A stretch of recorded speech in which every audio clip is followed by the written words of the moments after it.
2, 1, 2, 3. Eternal Father, bless our land. Guide us with thy mighty hand. Keep us free from evil parts. Be our light through countless hearts. To our leaders, great defender, grant true wisdom from above. Justice, truth be ours forever. Jamaica, land we love. Jamaica, Jamaica, Jamaica, land we love. Teach us true respect for all. Sir, response to duty's call. Strengthen us the weak to cherish. Give us vision lest we perish. Knowledge send us, Heavenly Father. Grant true wisdom from above. Justice, truth be ours forever. Jamaica, land we love. Jamaica, Jamaica, Jamaica, land we love. Remain standing as Mrs. Christina Hendricks, the Executive Director for the Jamaica Council for Persons with Disabilities, lead us in a word of prayer. Let us pray. Father, we give you thanks. We give you praise, we give you honor, we give you glory. We thank you for another beautiful day. We thank you, Lord, for the privilege of being here together in this fashion this morning. We thank you for the reason we have come, Lord, to look on the advancement of persons with disabilities in sports and culture. We thank you, Lord, for the deliberations over these 2 days. We thank you for all the persons that will be involved. We thank you, Lord, for those who have traveled from near and far to be here. We pray, O God, that you will bless each and every one of us, and that these days, Lord, will be fruitful days. And God, at the end of it, there will be greater inclusion for persons with disabilities in these areas. We commit this morning ceremony into your hands. We commit, Lord God, the 2 days of activities into your hands. And we ask that you will just bless the proceedings. In the name of Jesus Christ, our Lord, we pray and say thanks. Amen. Thank you very much. Ladies and gentlemen, please be seated.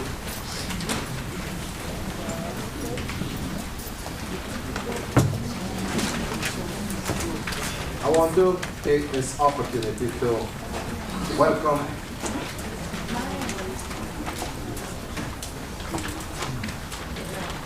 microphone. I want to take this opportunity to welcome each and every one present here today for our 3rd Biennial Disability Studies Conference. We started out on years ago to discuss in an academic setting issues confronting persons with disabilities that are many and varied. And we have had 2 stimulating conferences that have resulted in one, the Charter of Minimum Service in 2014, and in 2016 we came up with a monograph of the best presentations for that conference, and I have to indicate to you that in very short order that will be published, as the document is, well, I've approved everything, and it was to go to the professional editor for formatting and then submission to the printery for printing. So that monograph is going to document all the presentations from the conference 2016. And we are here today for conference 2018. And this year, the focus is on sports and culture, two of the areas that persons with disabilities have been giving a significant contribution in Jamaica and the broader Caribbean. And we are looking forward to 2 days of stimulating and exciting discussions around these topics, because the truth is we have very limited documentation in the Caribbean as to the contribution of persons with disabilities in the various spheres of Caribbean life. And whilst we have had different intellectuals documenting what has taken place in terms of politics, in terms of history, etc., very limited work has been done where persons with disabilities are concerned. So we have a whole lot of work to do and a whole lot of catching up. And there's a minefield of work for persons with disabilities. And the Center for Disability Studies here at Mona is equal to the task, and with the support of our Dean of the Faculty of Social Sciences, which is my new boss, I know that we are going to be going much further places, and you will hear from him in very short order. So we are very happy to have you here at the University of the West Indies, in particular at the regional headquarters, this fabulous facility. And we are looking forward to your participation.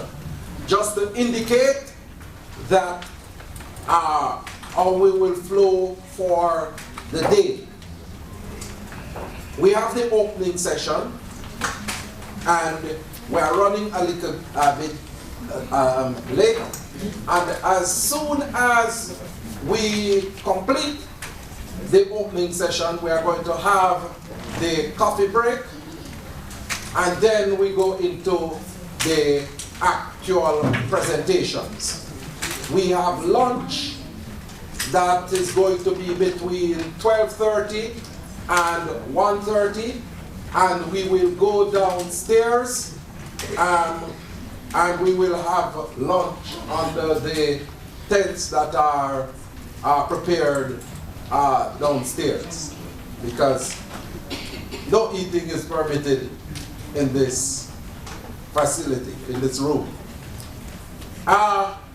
We're going to, I must indicate that we have the bathroom facilities that are very much accessible to persons with disabilities, and we have a number of volunteers who are decked in their beautiful red and white shirt.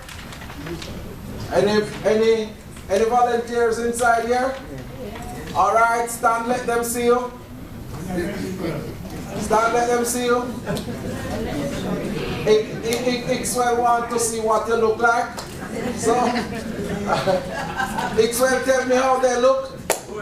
All right, okay, all right. So we are ready to go with the support of the volunteers. So if you have a visual disability and you need the support, just ask somebody who is sighted beside you to get one of the volunteers, and they will come and assist you. And likewise, anyone with a physical disability who need the support, the volunteers are there to assist you. I want to personally thank the team that assisted in preparing the conference, and they all know themselves, and I want you to know that I appreciate the efforts to date. And we will have further discussion as to how things progress from here on. So, ladies and gentlemen, I want to welcome you to the conference, and we look forward to 2 days of stimulating discussions around the subject of sports and culture.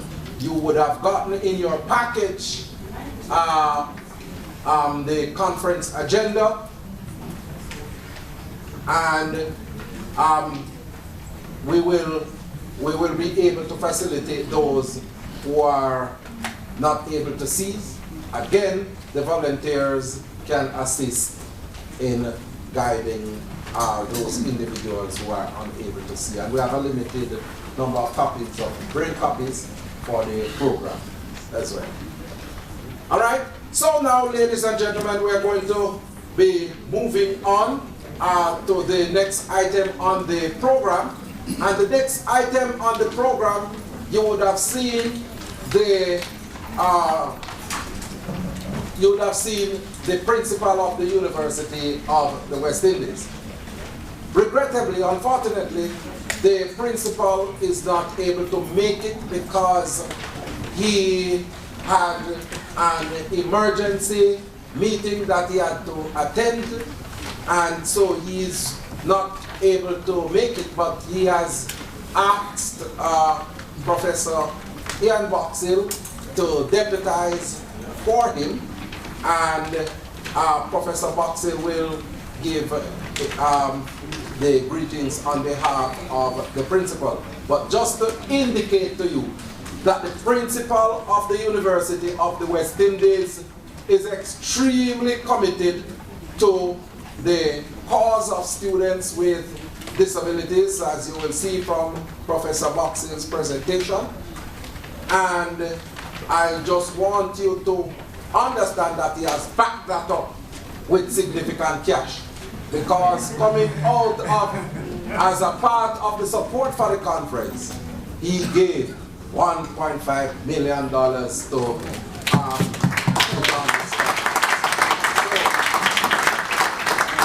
so you can just understand the nature of his commitment. So thank you very much, and I'll ask Professor Boxill to bring greetings on his behalf. But just 1 second, Professor Boxill, let me just point out something.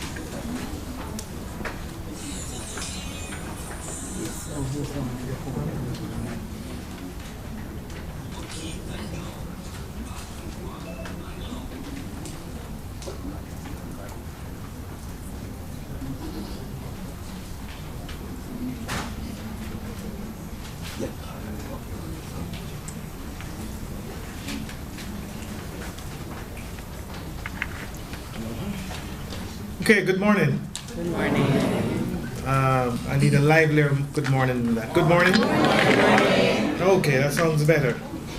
So, Senator Dr. Floyd Morris, who is the director of the Center for Disability Studies here at Mona.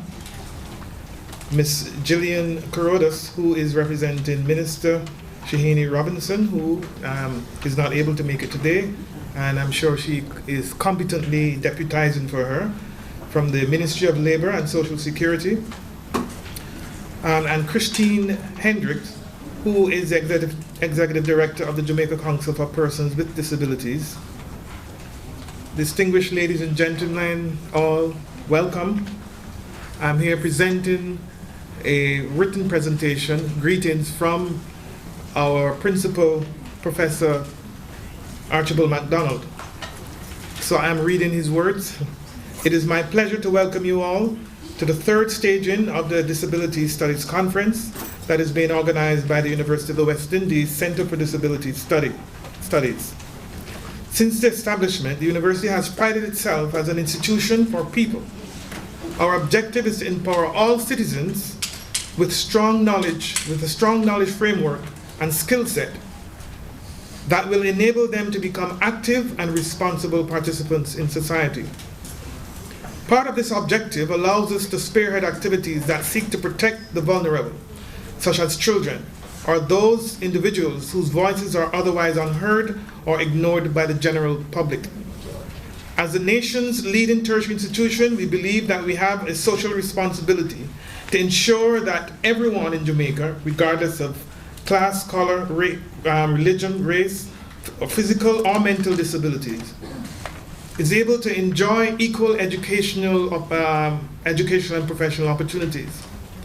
Our focus is to ensure that we are able to provide all students with the best tertiary education in the Caribbean and to provide a welcoming learning environment that will encourage others, regardless of their personal circumstances, to take that leap into higher education. The increasingly globalized nature of the international community has allowed for the crucial transfer of knowledge and best practices on how to protect and improve the quality of life for millions living with disabilities across the globe. Developments in technology have allowed for the ease of access for many who in the past were barricaded in their homes due to society's inability to cater to their needs. Ensuring that there is a disability access to every building, disabled parking and disabled toilets are also considered basic, yet crucial requirements in making the society more adaptable for the disabled community. As a tertiary institution, the UWI has taken major steps in ensuring that we can provide the best quality education for all members of our student body. Over the past few years, we have initiated several programs that are aimed at empowering and making education easily accessible for our disabled student community. The university recognizes that living with a disability is difficult, and as such, we aim to provide a comfortable and adaptable environment for our disabled students that will ensure that their learning experience on campus is fruitful, stress-free, and accommodating to their needs. In light of this, the UWI Center for Disability Studies, the organizers of this conference, is charged with examining the social construct of disabilities in order to inform policies and regulations that are concerned with improving the welfare of the disabled community. This year's conference takes this initiative one step further by exploring and further advancing the disability agenda in fields of sports and culture. It will seek to examine how members of the disabled community are making a mark in these areas and how we as a community can fulfill and incorporate their contributions into our national sports and cultural fabric, while also highlighting areas that require significant improvement if we wish to define ourselves as a truly inclusive society. This conference plays a significant role in how we treat the concern of disability in our community, as it expands on the traditional spheres of concern that tend to capture public interest, that is to say, education and employability, by focusing on research such as sports and culture that are not getting significant recognition in the discourse on disability. The UWI is therefore once again pleased to be able to support and stage such a significant conference on our grounds, which, as expected, contributes to the diversity and expanding public knowledge and understanding of issues facing the disabled community. Ladies and gentlemen, creating a society that is friendly to the disabled is a task that will require strong partnerships between government, private sector, and the academic community. We are at a crucial turning point in our society. That requires us to show our willingness in providing equal opportunities for all individuals committed to growth and development of our nation. I would like to thank the organizers of this conference for opening up the dialogue and spreading public awareness on all important issues. I would also like to thank all of you for attending. Your presence here shows that our community is keen on enhancing the quality of life of all Jamaicans. Thank you, and do enjoy the conference.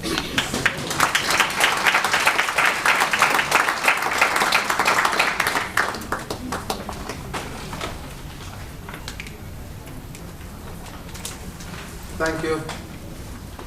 Microphone. It's on? Oh, no. Thank you very much, Professor Boxell, for your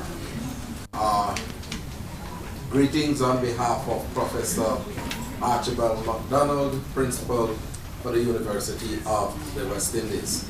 And I want to indicate and to echo the sentiments of the Principal as it relates to the University of the West Indies and its commitment to persons with disabilities, because I can really testify that the university is extremely committed to the efforts of students with disabilities.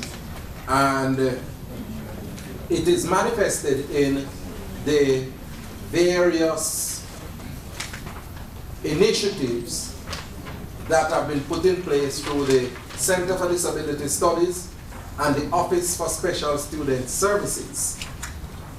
On my side, I head the Center for Disability Studies, and then there's Shamali, who leads out on the Office of Special Student Services. And we can boast without any fear of contradiction that we are the only university in Jamaica that have a designated facility to give support to students with disabilities who are studying. And at that facility, students get the opportunity, they are exposed to modern technology, so they get the technological support. They get support in terms of volunteers. They get assistance in terms of some coursework that they might have difficulties in. So for example, people who are doing statistics and visual impairment, there's special support for those individuals. Persons who are deaf get support. Persons who have physical disabilities get support. All around there support for students with disabilities. And one of the initiatives that came out of the Center for Disability Studies last year, Professor Boxell, was the securing of grant funding through the Universal Service Fund, where we provide assistance in terms of modern technology to a laptop and the requisite software for individuals who are employed or students with disabilities. And I must say that every single student with a disability studying at the University of the West Indies now have a laptop that they are utilizing in their schoolwork with the requisite software too. And that is the University of the West Indies to empower those individuals with disabilities. So we are extremely committed to the whole process, and later on, there's gonna be a special surprise, but I'll leave that a little later on. All right. So, ladies and gentlemen, when you come to a conference of this magnitude and when we're having opening ceremonies, we don't want it to be boring, and so we have to have entertainment in the process. And we put the talents of persons with disabilities on display. And you would have noticed on your agenda that we have an item for Tashtika, who would be performing, but we are making some adjustments, and we will be taking the dancers from Listomere Gilby, the cultural item from Listomere Gilby at this point in time. So let's welcome the group from Listomere Gilby High School.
Every time when you hear the song, shake the ground, you know it's coming.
Wow. Wow.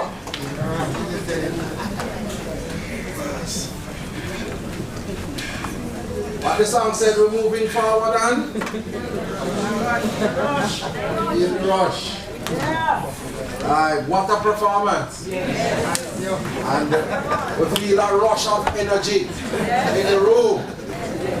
And let's hear it again for the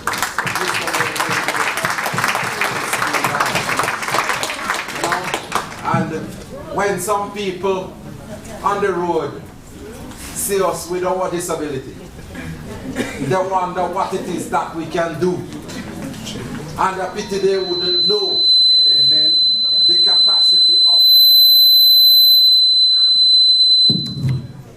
capacity of individuals with disabilities. They would be amazed to see deaf persons dancing to the rhythm and not missing a beat.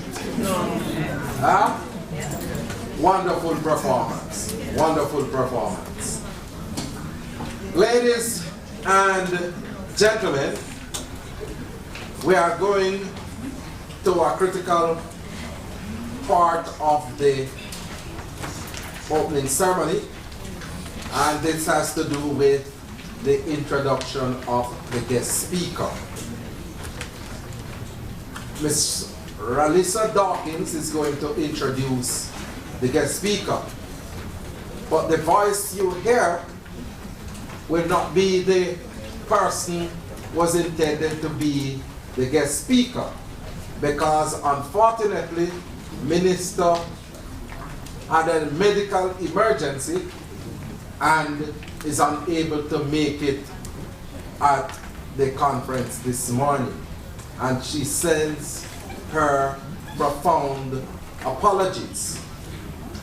But she has sent someone to that person will be introduced at this time at the University of the West. First class honors in the Department of Government last year, so she's a member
hails from Claremont St. Anne.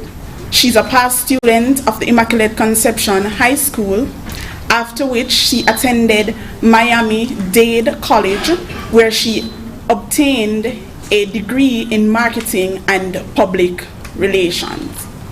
Secondly, a great leader is diverse in their roles and responsibilities, and this is evident throughout the transformation of Mrs. Robinson's roles.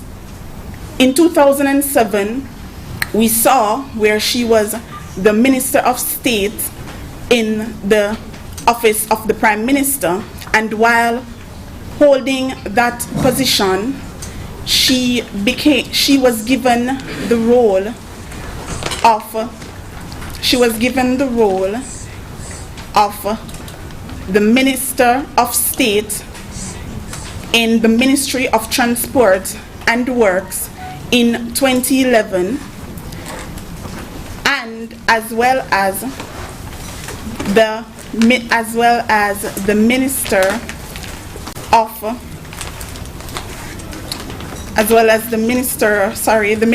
Transport and Works, as well as the State Minister of Transport and Works in the Ministry of Transport and Works. Currently, she's the Member of Parliament of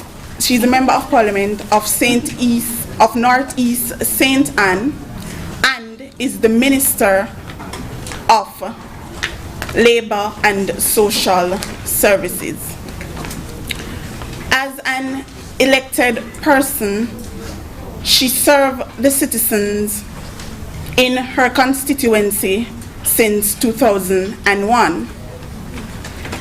Having been elected, she is diligent and committed. She's diligent and committed to her purpose, where she's focused on sustainable economic development and nation building. Now, her presentation will be inspirational and will help to encourage and improve many of us here today and help us to become and think better of ourselves. Even though she is absent, this will not take away from her presentation as Ms. Julian Parodos, Divisional Director of Industrial Relations and Allied Sciences at the Ministry of Labour and Social Security, will bring forth our message for us today. Thank you.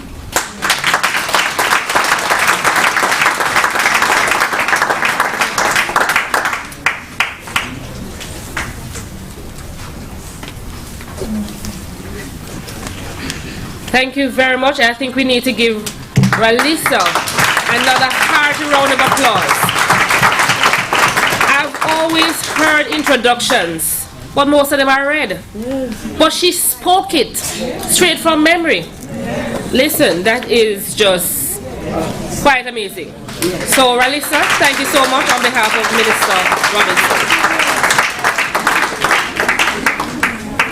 So, ladies and gentlemen, it's a good morning. Don't you think it's a good morning? Yes. It's a good morning because we're gathered here today to further the agenda of persons with disabilities. And I heard Senator mention, and I'm going to also mention, that the dancers, I enjoy that. And the message in the song, feel the rush. I can't sing it now. But I heard, we're true champions, we're number one. And I think this conference really is about what we really are. We're number one. And as mentioned in the introduction, our Minister, Honorable Shahini Robinson, is unavoidably absent. She has said I can share. She's not well today. And she has asked me at last minute to represent her, and I will attempt to be her voice this morning. Senator Floyd Morris, Director, University Center for Disability Studies.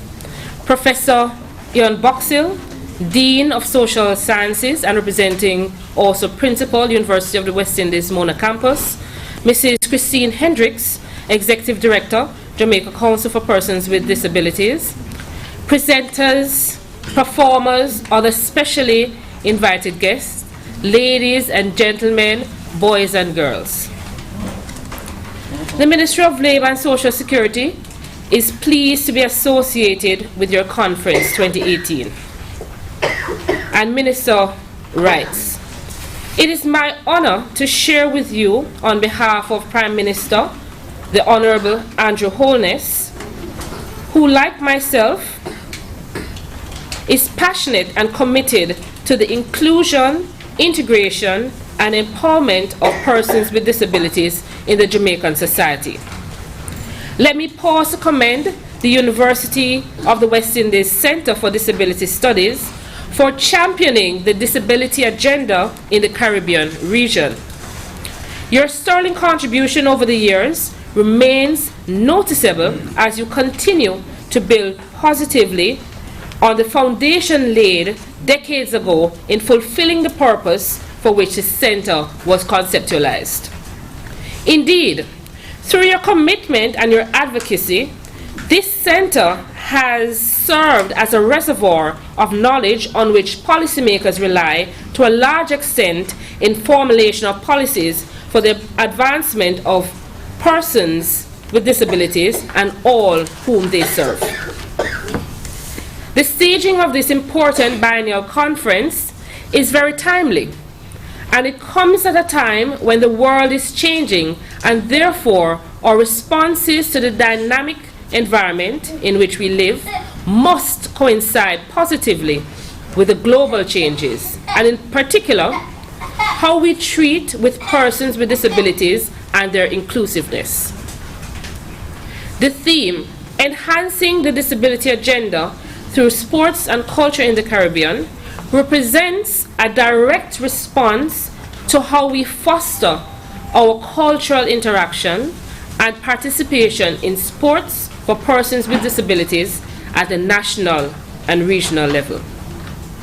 The issue of dealing with persons with disabilities cannot and should not be pigeonholed, or in frank terms, cannot be put off for the future.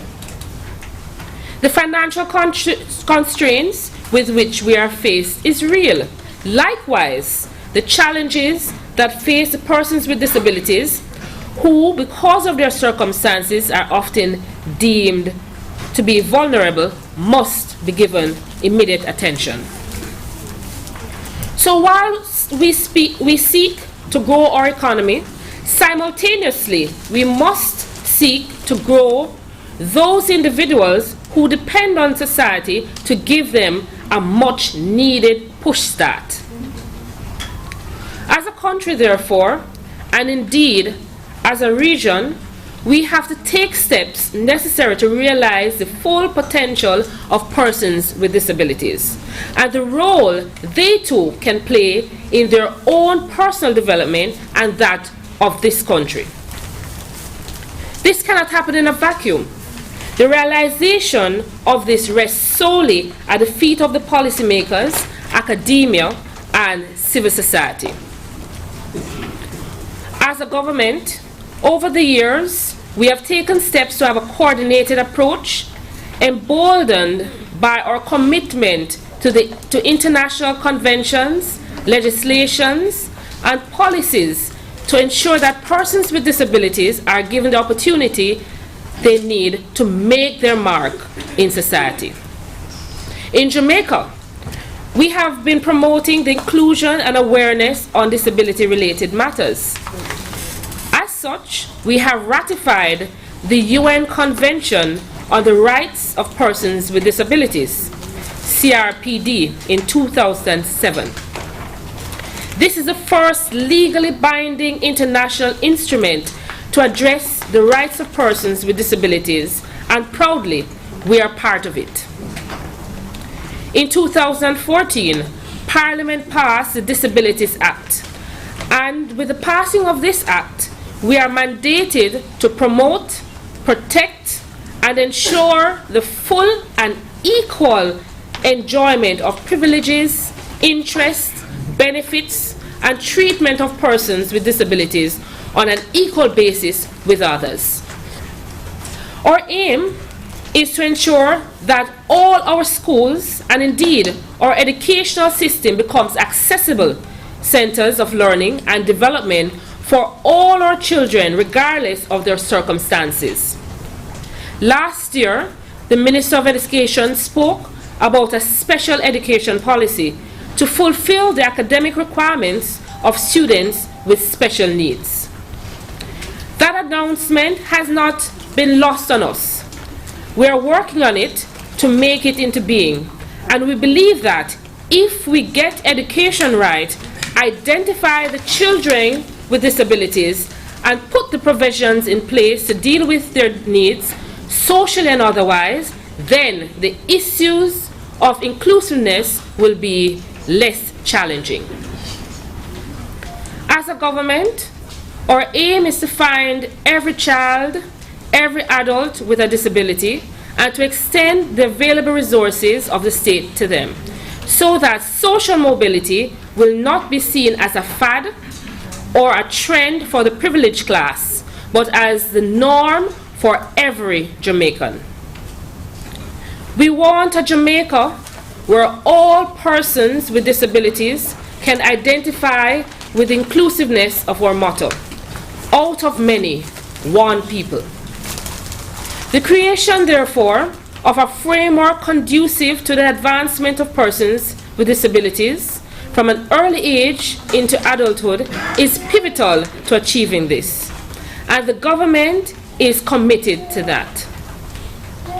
This forum today symbolizes the provisions of Article 30 of the CPRD and brings into sharp focus how the Centre creatively seeks to integrate persons with disabilities into the mainstream of society through sports and culture. This, of course, you will no doubt agree with me, is representative of the dedication of academia to a worthwhile cause. Certainly, it resonates with what I said earlier, that academia does have a role to play if we are to fulfill our commitment to persons with disabilities. Ladies and gentlemen, you will no doubt agree with me also that the stage has been set for the young men and women with disabilities to make their invaluable contribution to the sporting excellence our country is known for. We have done it in the past.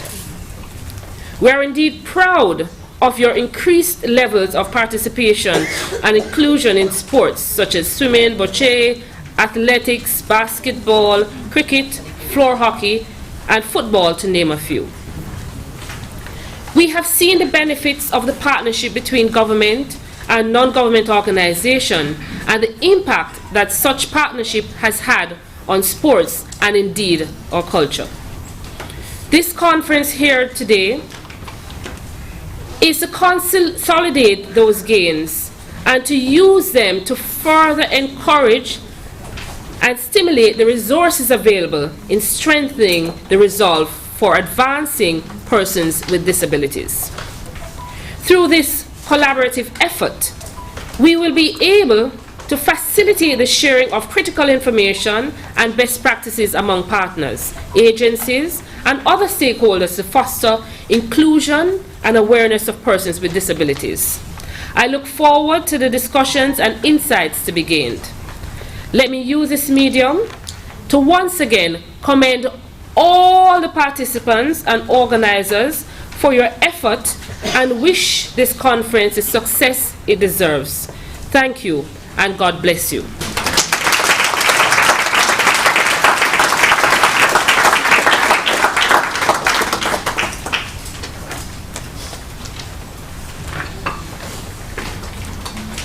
Thank you very much, Ms. Carodas, acting on behalf of Minister of Labour and Social Security, Mrs. Shiny Robinson.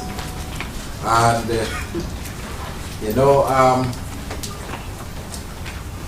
she touched on a number of critical issues relating to the community.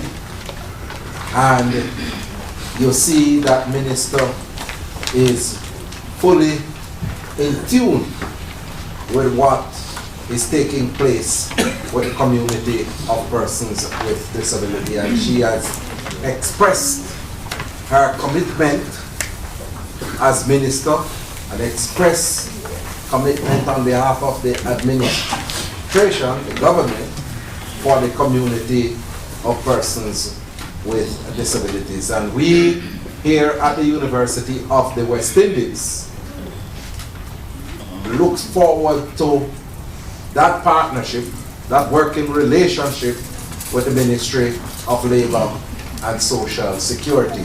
And I must indicate that through the Ministry of Labour and Social Security, we secured some sponsorship support for the conference, and they will be assisting with one of the 2 outside broadcasts that will be conducted during the conference, as they will be sponsoring the outside broadcast from RGR, which will come tomorrow. And then the Jamaica Council for Persons with Disabilities, who has been supporting the conference from its inception, came in as well with significant support as an agency to the Ministry of Labour and Social Security, and they are giving support in terms of transportation. So a lot of individuals who are here at the conference today came in at the support of the Jamaica Council for Persons with Disabilities. And since I'm on the issue of conference, issue of sponsorship, let me just express profound gratitude and thanks to all the sponsors who are present here today. Dean, for a conference of this nature, you know that when our academic conferences are being held, that they ask individuals to make a contribution to the conference. We never charged a conference fee, but we rather went the route of seeking sponsors, because a large portion of our target audience, persons with disabilities, wouldn't be able to make it here because they don't have the resources to pay to come to such a conference. And through the kind support of our sponsors, we are able to put on this conference. And here we want to thank the Office of the Principal of the University of the West Indies.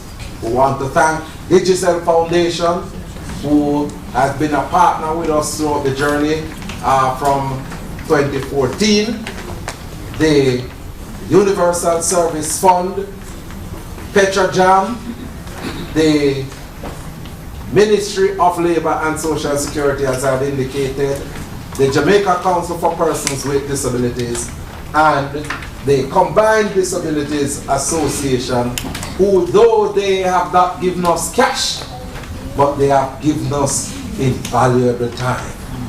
Time that we cannot pay for. Right, Gloria?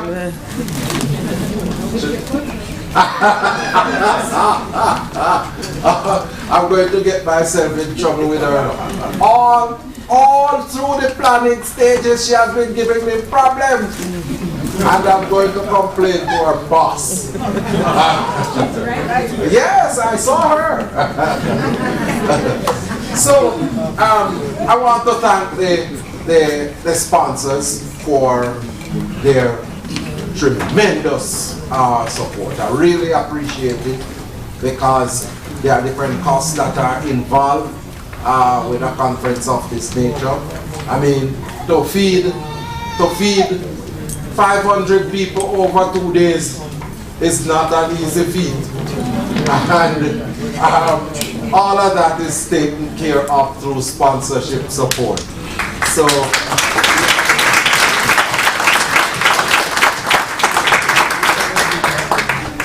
and I must indicate that through the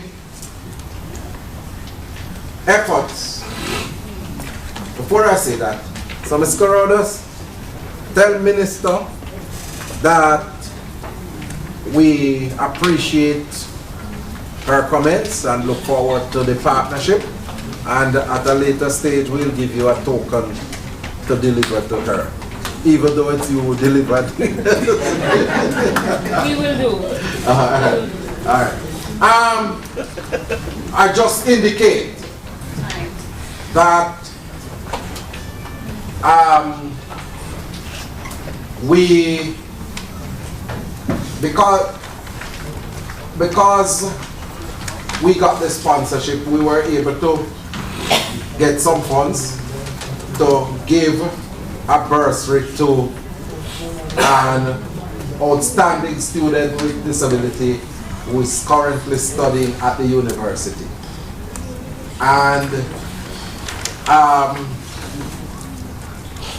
I mentioned it to my committee that I was going to make a surprise announcement. And the surprise announcement that I'm making is that Miss Ralissa Dawkins, who is a first-class honoree at the University of the West Indies and currently pursuing a Master of Science in Government, we are giving her a bursary in collaboration with the Office of the Principal and the UWI Center for Disability Studies, a bursary for $100,000.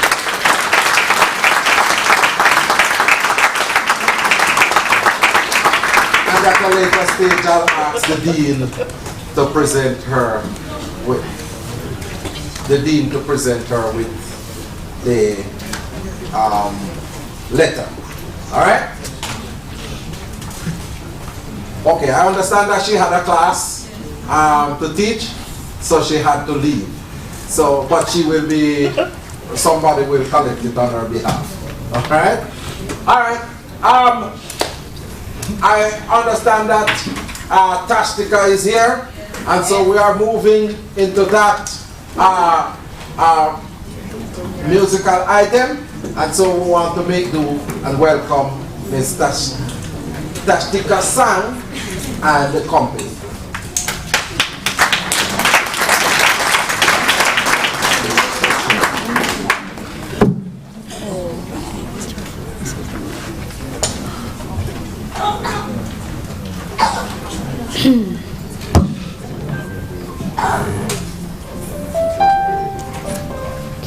All protocols observed. Ladies and gentlemen, good morning. This morning it's an honor for me to be here, and I'll be presenting two songs. One of my favorites by Kevin Downswell. The other will be by Christina Aguilera.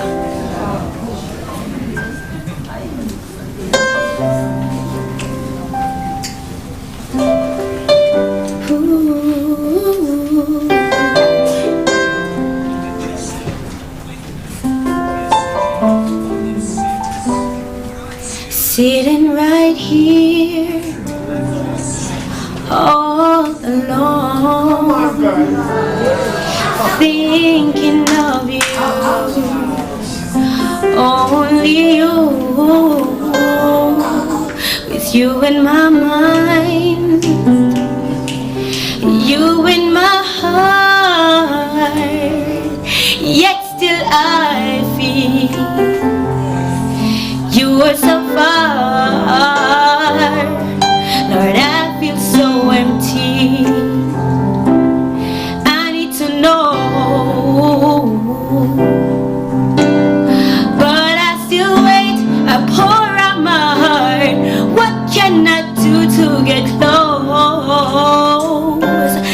Can I get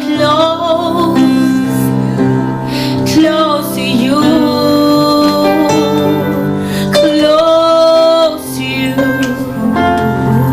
Closer to you, can I get close to you, yeah, Lord, closer to you,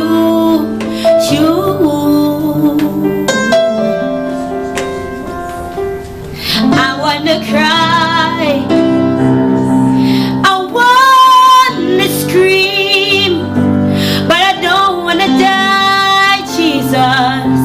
Before I draw close, Lord, to you, my heart is beating fast, and my hands are shaking, yeah.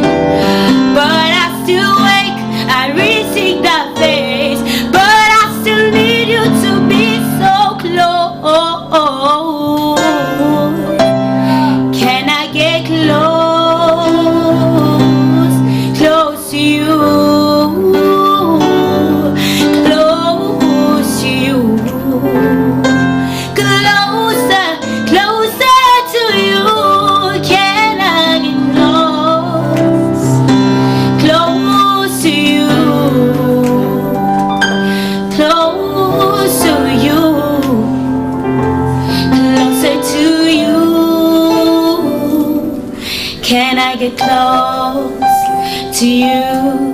Can I get close to you? Can I get close, closer to you? Can I get close to you? Can I get close to you? Can I get close, closer to you? Can I get close, close to you, close to you, closer to you? Can I get close, close to you, close to you, closer to you? Can I get close to you? Can I get close to you? Can I get close? Can I get a little more closer to you?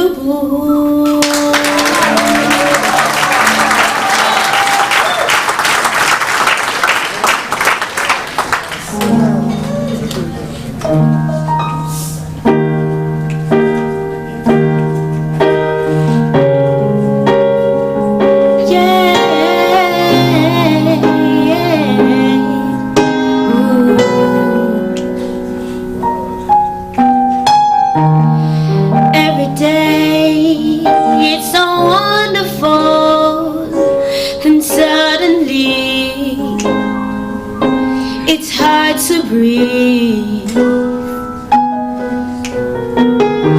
And now and then I get insecure from all the pain. I'm so ashamed. But anyways, I am beautiful, no matter what they say. Words can't bring me down.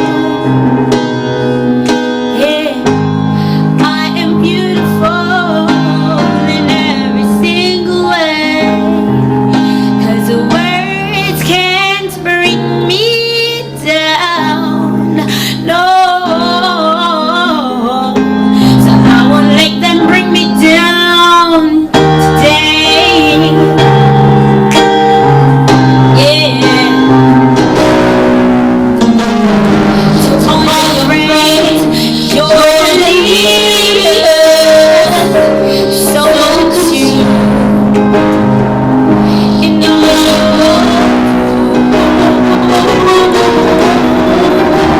trying hard to fill the emptiness. The peace is gone, and let the puzzle undone. Ain't that the way it is? 'Cause you are beautiful, no matter what they say. Words can't bring you down, no. You are beautiful in every single way. No words should never bring you down. No, don't let them bring you down. No matter what we do, no matter what we say, with a song inside the tune, full of beautiful mistakes. And no matter where we go, the sun will always shine. And tomorrow we might wake on the other side. 'Cause we are beautiful, no matter what they say.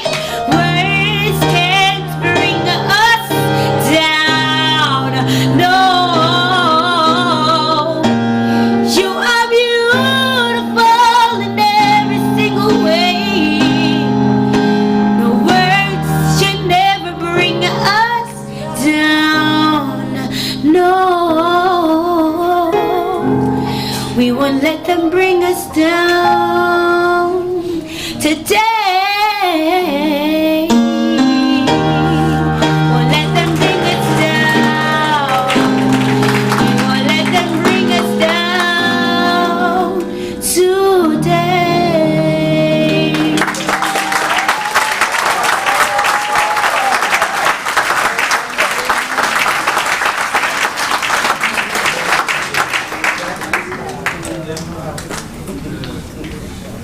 Thank you very much, Tashtika and Sanjay, for that wonderful, those wonderful renditions.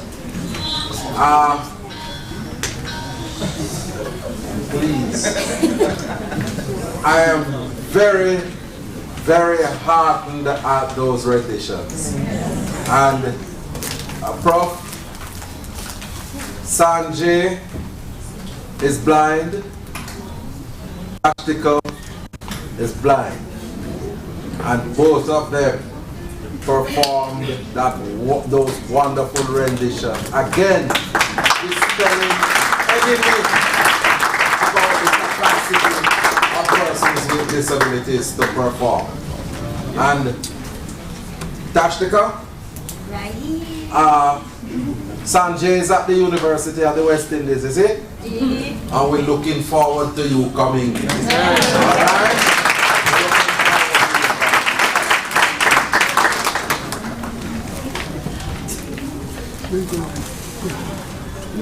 So we want to thank you for that wonderful rendition. And so we're now moving into the next phase of the program, because we are running behind time, and so we're gonna be calling on Professor Ian Boxell, the Dean of the Faculty of Social Sciences, to launch the Regional Disability Index, which is a project that the Center will be working on over the next couple of years to rank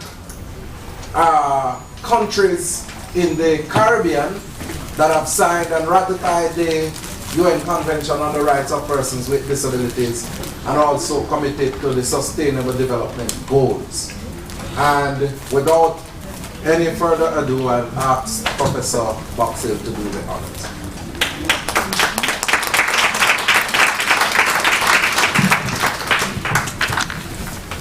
So, good morning again to everyone. And you can well imagine I'm trying to recover from what a remarkable presentation. And I should say, Senator Dr. Morris, that you've been keeping your talent hidden for a long time.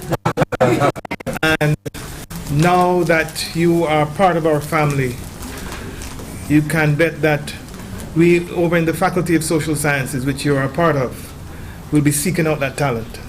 So we shall speak anon, after, because I would like to personally meet Tashtika and certainly many of the other talents that you have hidden. So we shall speak. Okay. I hope. So let me get on with the business of the index. As I'm pleased to be here to be launching this Regional Disability Index, which has been developed by the University Center for Disability Studies, and which is part and parcel of this third biennial conference.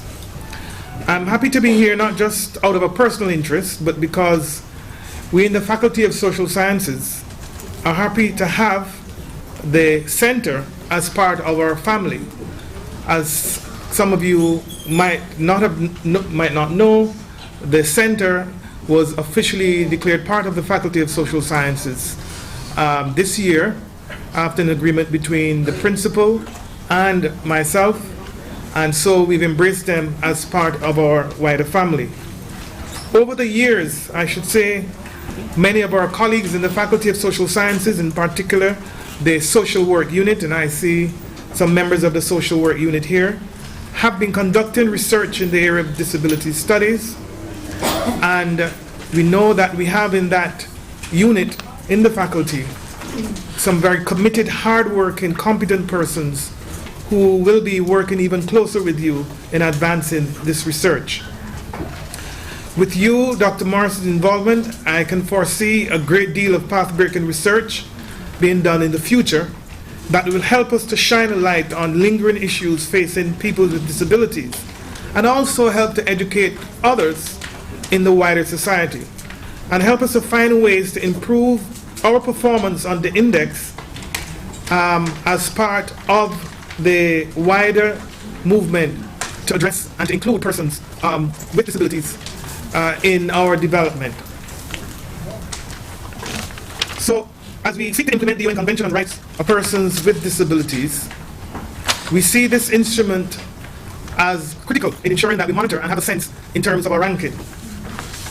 Now, as was said earlier, in 2007, the United Nations General Assembly unanimously accepted the Convention for the Rights of Persons with Disabilities, and the Convention came within the context of state parties ignoring previously established instruments, such as the Standard Rules.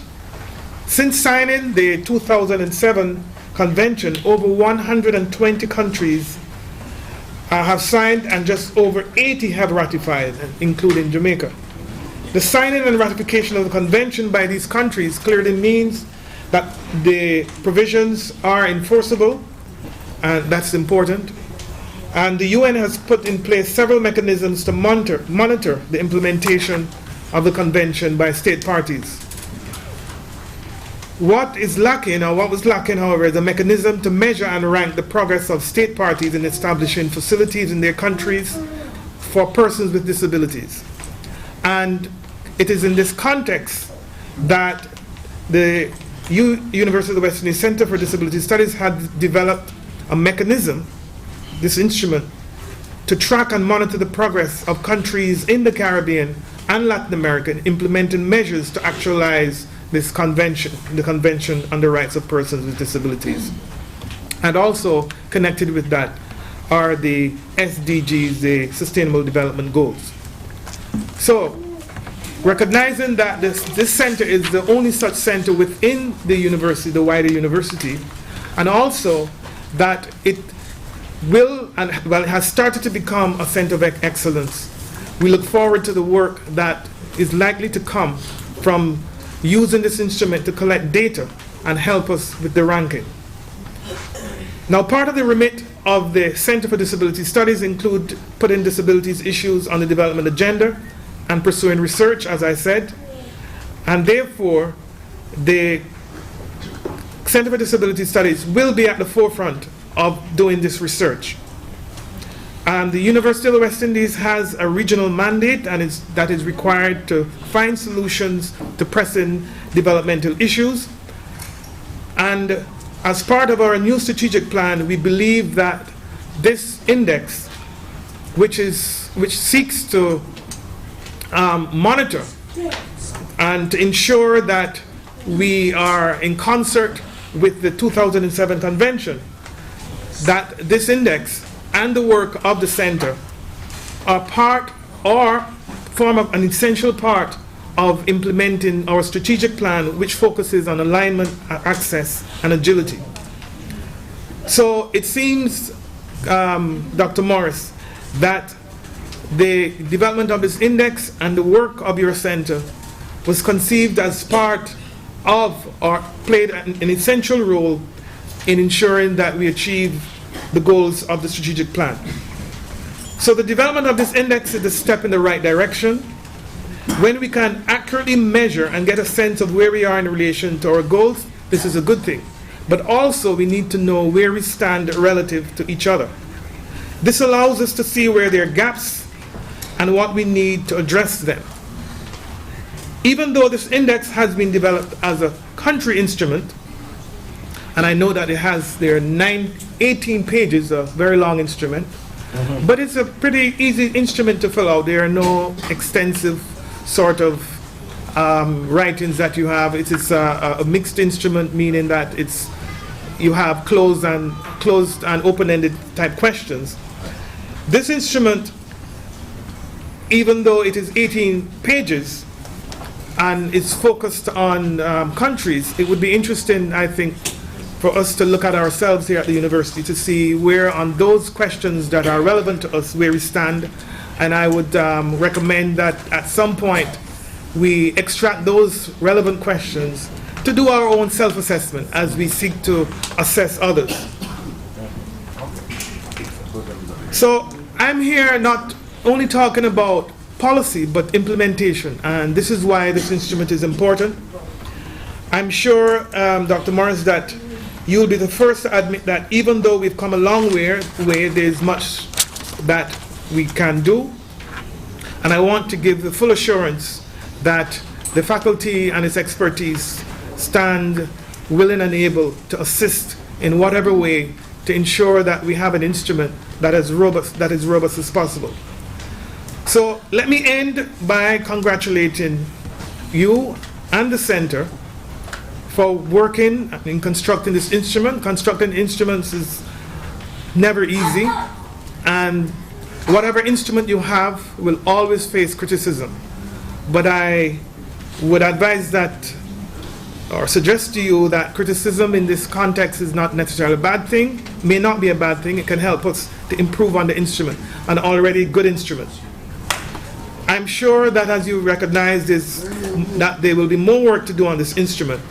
But as I said, it's a very good start. And as time progresses, you will find ways to improve it, to monitor, and to evaluate the process. So this instrument is yet a step in the right direction. And as we seek to find ways in Jamaica and the wider region to include people of diverse background in fulfilling their potential as citizens of the human family, I want to say that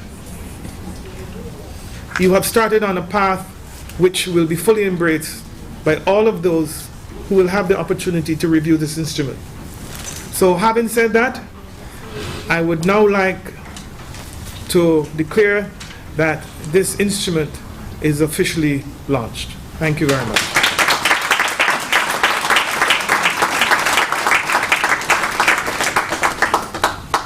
And for those who don't, this is the instrument. Thank you. Thank you very much, Prof, for your commitment and you launching the Regional Disability Index. And I tell you, Prof, I really like the thought and the suggestion to start the process by doing an internal assessment of the University of the West Indies, and that is something that we will act upon immediately. We will act upon that immediately. If I may, also something I forgot to mention earlier, that I note the really outstanding performance of some of the students, and I would also like to give my commitment to your center,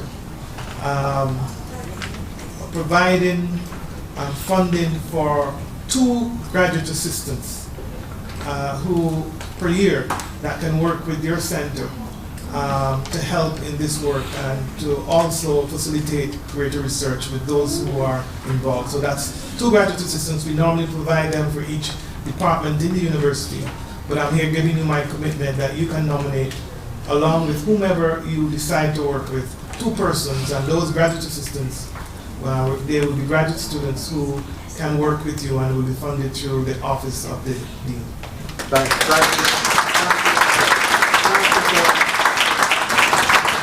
So you see, out of good work comes more good. Thank you very much, Professor Box.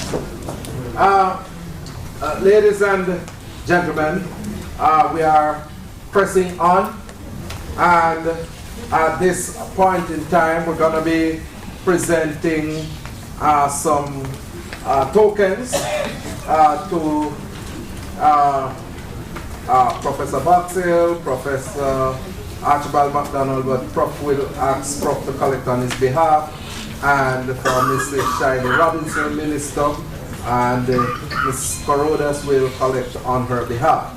And at the same time, I'm going to be asking, well, Shamali is here. Shamali, Ms. Cardoza, we need you here. And we're going to ask Ms. Hendricks and Ms. Goff. I've been a very disobedient child.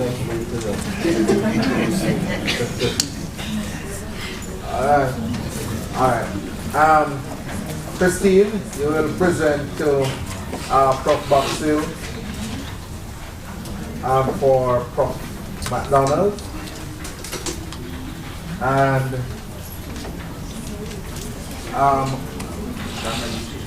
so present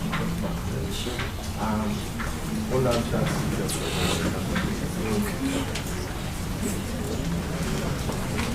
that's for Prof. McDonald. And Gloria, we want you to express our gratitude to Professor. You'll present to Prof. for this token of our appreciation.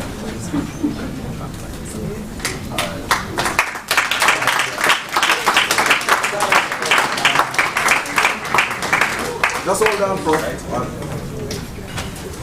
Professor, thank you for being here today, and we look forward to the center. Well, thank you for making the center part of the Faculty of Social Sciences, and thank you for everything you're proposing to do for the disabled community on campus. Thank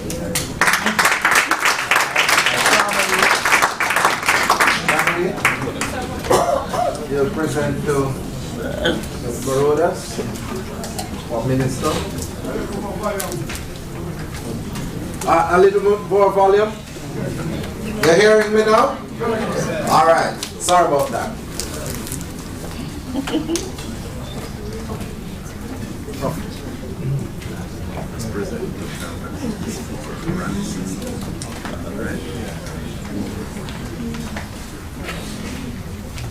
Thank you on behalf of Minister Robinson. Thank you so much.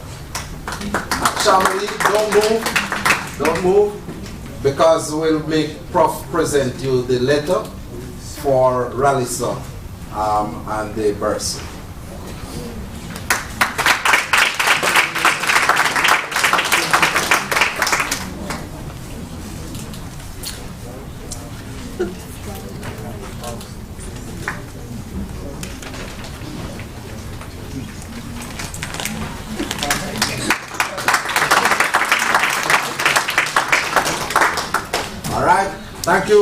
Thank you very much.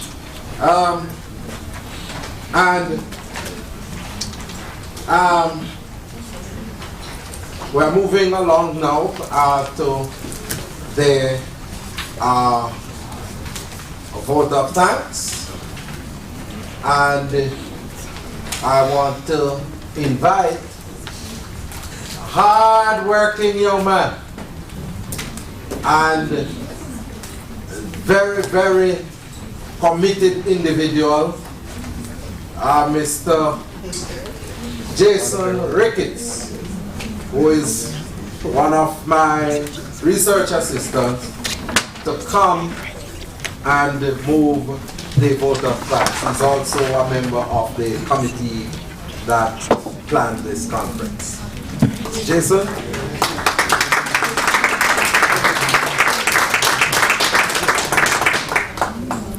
Mr. Chairman, Ms. Corodas, I hope I got that one correct. Yes, you got it right. Professor Boxhill, other invited guests, good morning. It is indeed my great pleasure to be awarded the honor of moving the opening ceremony for this morning. On behalf of the Center for Disability Studies, the disabled community, the conference committee, and the audience, I would like to say a big thank you to all those who were involved in this morning's proceedings. A big thank you to Ms. Corodas for bringing greetings on behalf of the government. Furthermore, I would like to say thank you to Professor Boxill for bringing greetings on behalf of Professor MacDonald, who reiterated UWI's continuous support to the growth and development of the disabled community. Sincere thanks to Tashtika, Sanjay, and Lister Mary Gilby, who showed that there is more talent than that made the eyes of persons with disabilities. And to you, the audience, thank you very much, and enjoy the rest of the conference.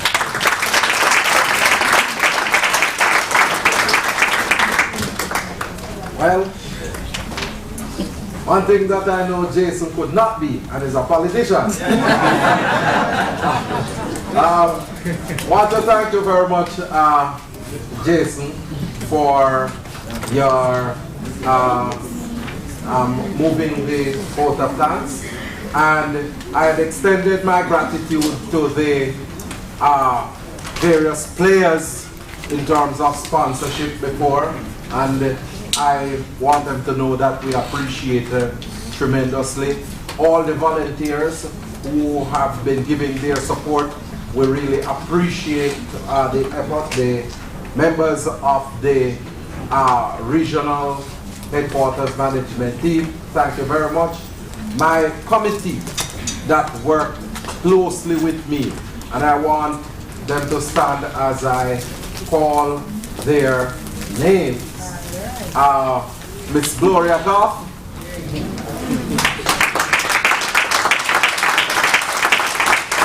Christine Hendricks, Jacqueline Bennett, Miss Shamali Cardoza, Mr. Dexroy Martin, the coordinator, Mr. Damian Gordon, Mr. Shavin Daly,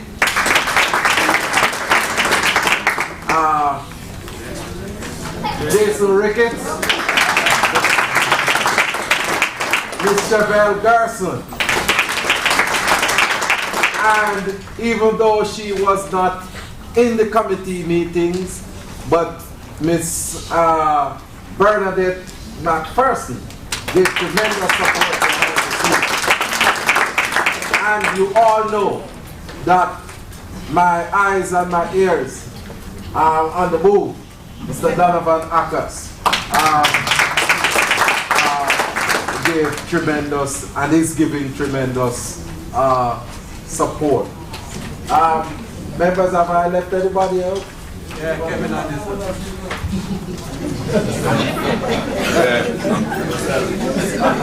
Oh, well, they say I must thank myself. Thank myself. I chaired the committee, and I'm really happy for the support, because a conference of this nature, no one individual can do it by themselves, you know, and it's because of the tremendous efforts of all those individuals who are here why we have made this possible. Now, I want to indicate that as we take our coffee break, that it's already pre-packaged, and you would have received the packages and a little ticket. Make sure you don't lose your ticket for the coffee break or for the lunch. Because if you don't have a ticket, you don't stand a chance. Right? And I want to thank all the members of the faculty and the administrative staff of the University of the West Indies who have turned up, different lecturers who are present here. Thank you very much. And all the veterans of the disabled community who are present here.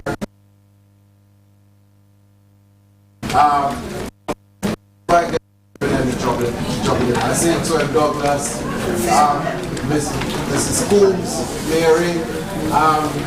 Thank you all for turning up and giving this support. God bless you. Enjoy the coffee break. We're gonna cut it. It should last for 30 minutes, but we're cutting it by 10. So do it in 20.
Special Shabbat outside.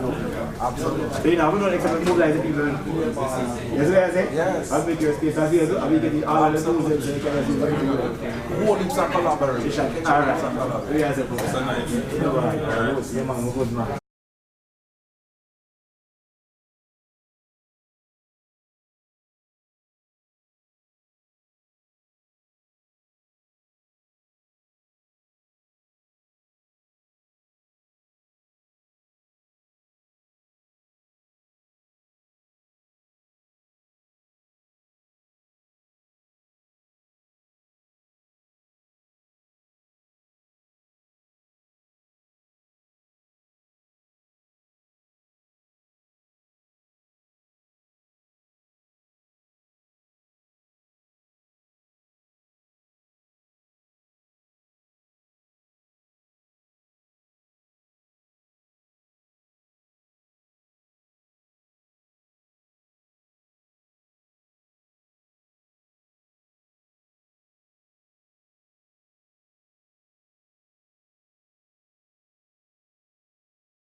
we will be looking at the historical overview of the contribution of persons with disabilities to sports and culture.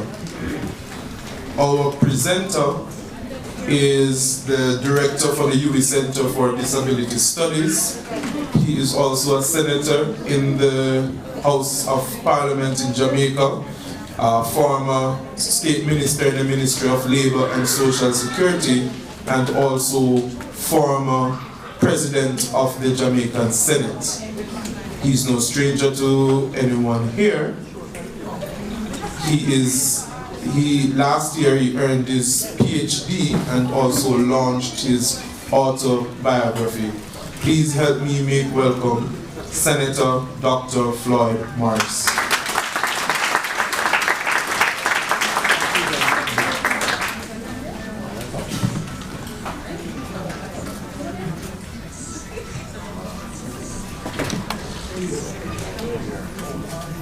Thank you very much. Thank you very much, Dexroy. A pleasant good afternoon to the participants. And I must indicate that because of time for this session, we are going to be having a truncated session in order to catch up on lost ground. We started late this morning and we are therefore behind time, and we want to make sure that the other presenter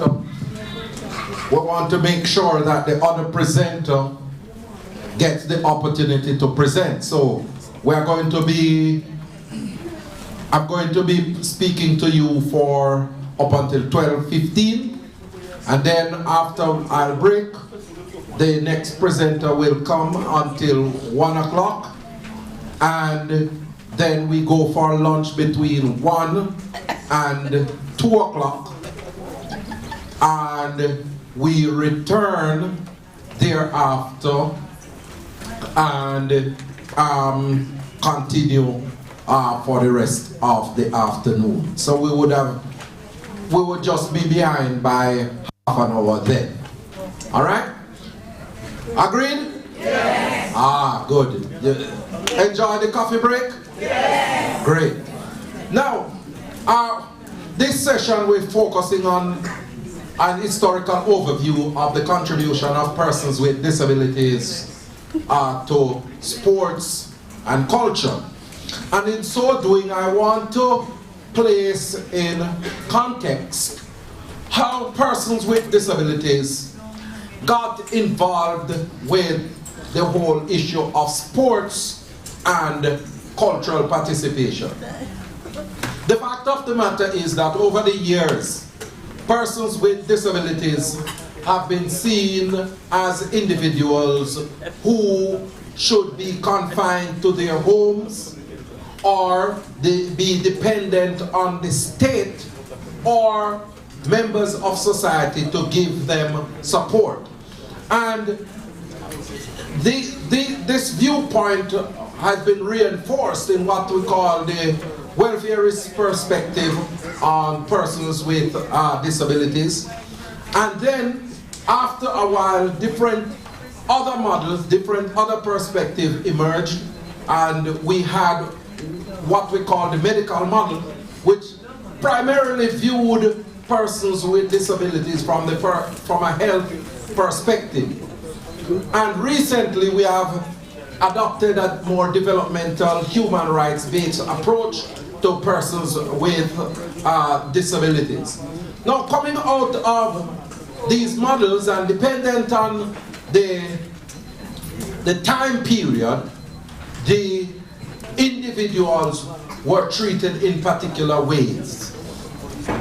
And in the early stages, persons with disabilities in terms of their participation in culture would be in their communities, and they would be participating in various musical forms. And this is not just something that was confined to Jamaica, all over the world. And then persons with disabilities would go out and they would perform, and individuals would drop a coin in their hat in recognition of their contribution. And that situation reinforced the viewpoint of persons with disabilities as being charity cases, and that they can't do anything for themselves. They have to depend on the state or the church or members of the community to support them. But that viewpoint has changed over the years, and it has changed as individuals with disabilities excelled and demonstrated that they had the capacity to perform and to excel in their various spheres of endeavors. And two areas that we're focusing on for this conference primarily is as it relates to sports and culture. And here I want to highlight some individuals with disabilities that have contributed in terms of sports and culture. And I want to start from a cultural perspective and to highlight the fact that it was the work of individuals like Fanny Crosby,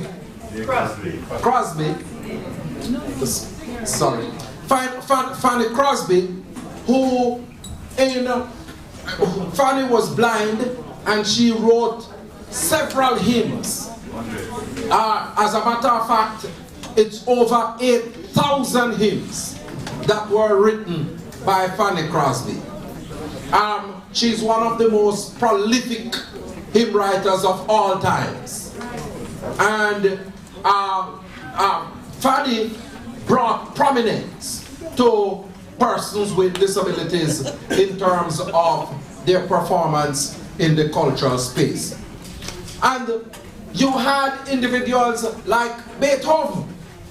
Beethoven was one of those individuals who was renowned for classical music. Well, is renowned for classical music. And Beethoven was deaf. Beethoven was deaf. And a lot of people don't know that. All right. Then you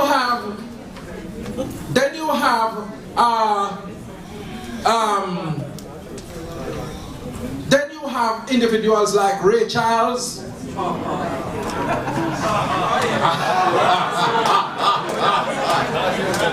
The Taylorites know him. All right.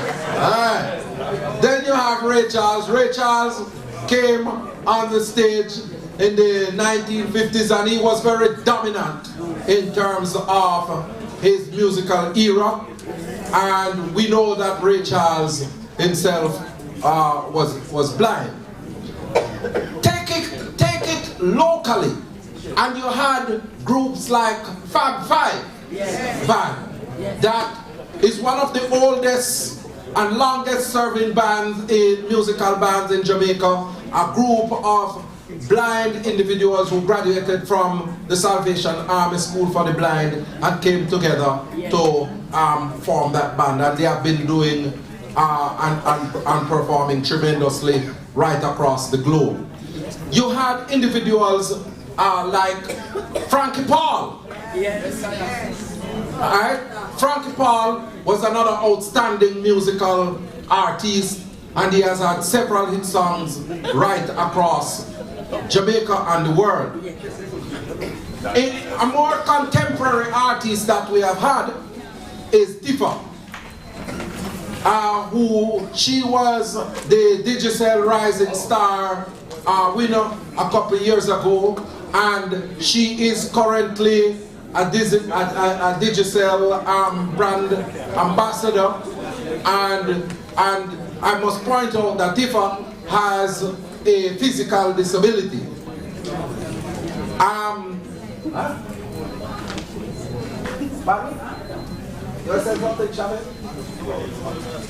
Okay, yes, Tifa has a physical disability. So we have had persons with disabilities contributing to the cultural space, and their efforts have been tremendous right across the globe. And I know that there are individuals referring to others, like a Dinah Edwards and so. There's a number of them. There are a number of them, but because I am cutting the presentation, I'm running through. Roy Richards, festival winner. Dean Martin in theater. Royal Roots. Yes. Delroy Morgan. Shernet Black. Yes. Courtney, who I saw here earlier. Still there, sir. All right. Courtney, and you know, we have asked for Courtney to give a presentation. I don't know what time Courtney is going to do that. All right, talk with Dexroy. Let us see how we had discussed it a few days ago. But persons with disabilities have been making their contribution in the cultural space, and in so doing, they have been enhancing the development agenda of our society. And we, as persons with disabilities, have to make sure that we place that in the conversations so that individuals understand that persons with disabilities have been contributing in that regard.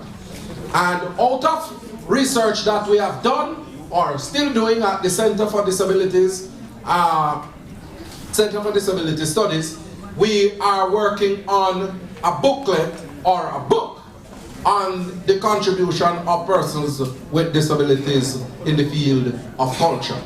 And my able assistants on that project, Jason Ricketts and Shavin Daly, are working on that project with me, and by next year, or by the end of this year, we should have that book published. In the field of sports, persons with disabilities have been making significant contribution, and especially in the context of Paralympics, Special Olympics, and what I know here being called Deaflympics. And I understand that there is also Blind Olympics. Right? And yes, cricket is a critical part of it, because we have the blind cricketers who have been making their contribution in that regard. Now they are drawing my jacket and tell me that time is up. But I just want to signal some individuals in the community of disability, community of persons with disabilities who have contributed significantly in the field of sports. Sarah Newland Martin, who a lot of people don't know that Sarah was Sportswoman of the Year for I think it was in the 1980s. 1960s. 60s. Alright. But she was Sportswoman of the Year.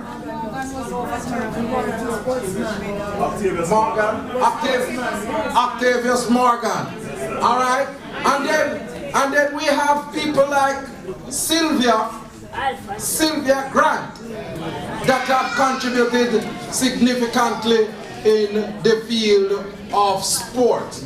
We have Vinette Green, who has contributed, and Vinette is here today. We have Henrietta Davids Ray. All right, give it up for Henrietta. We have Tonta Campbell. And Alfonso Cunningham. All of these individuals have contributed significantly to the field of sports. And I just want us to understand as well that whilst there are many others, we must make sure that in the societal conversation that is taking place, whether be it about sports or whether it be about culture, we take our rightful place in the conversation so that people know that we are not charity cases, but we are individuals who have been contributing significantly in those fields. And in that regard, I want to play 2 songs, one from Fab Five and one from Frankie Planky.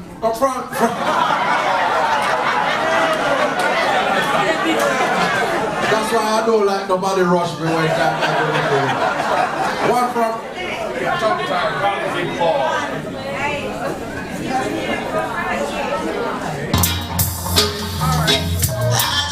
cigarettes, cause it will stop I breath. Yes, I'm a don't sniff coke, cause it will make I choke. All I smoke is the real cushion.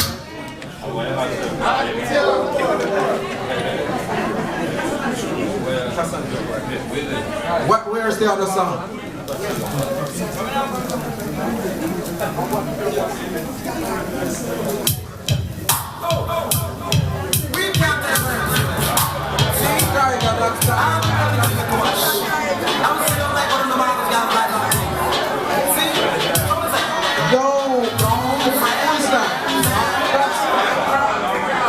That's not Pop Five.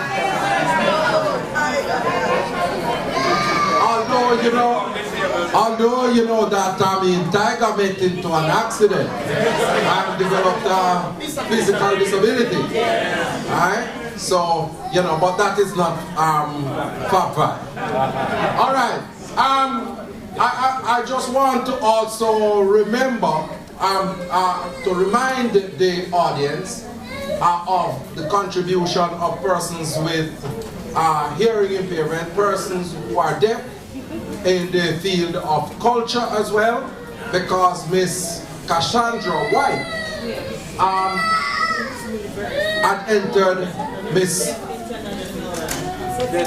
Deaf International competition, and she has been very successful in that regard. So we have to acknowledge all the different disabilities in the field of culture and sports.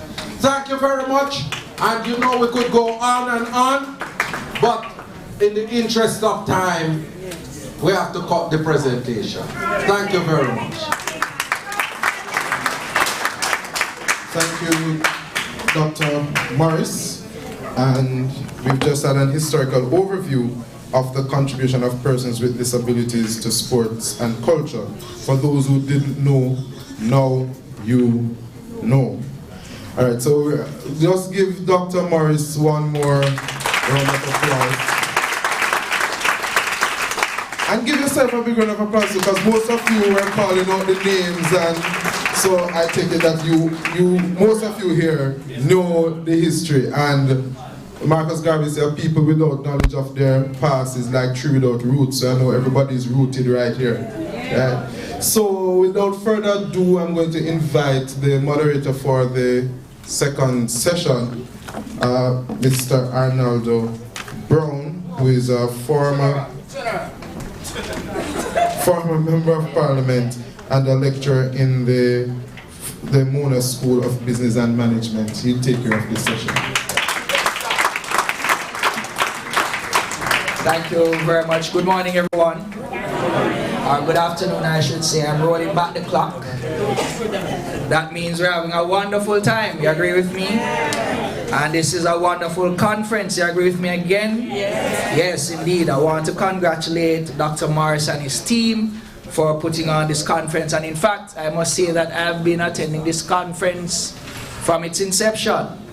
And every year, I think it gets bigger and better. And it demonstrates the consistency of the work that is being done. And indeed, very important because it is mainstreaming persons with disabilities and making the society take greater account recognizing that you are really just differently abled and that you should be given a fair shake and a fair stake in the development of our country. And I think you should put your hands together for yourselves and this very wonderful conference. Now, I'm not going to make light of any situation, but I am without my glasses, so that means I can't see too well. but I am here to introduce this very important session, and I think that the conference this year, in terms of its theme, is very important because we're looking at the contribution that has been made through sports and culture. And our presenter in this segment is a very accomplished young professional who happens to be a medical doctor, but incidentally his specialization is in the field of sport, and he has a very extensive resume, and I must tell you, if I were to go through it in its entirety, we may be here for a while.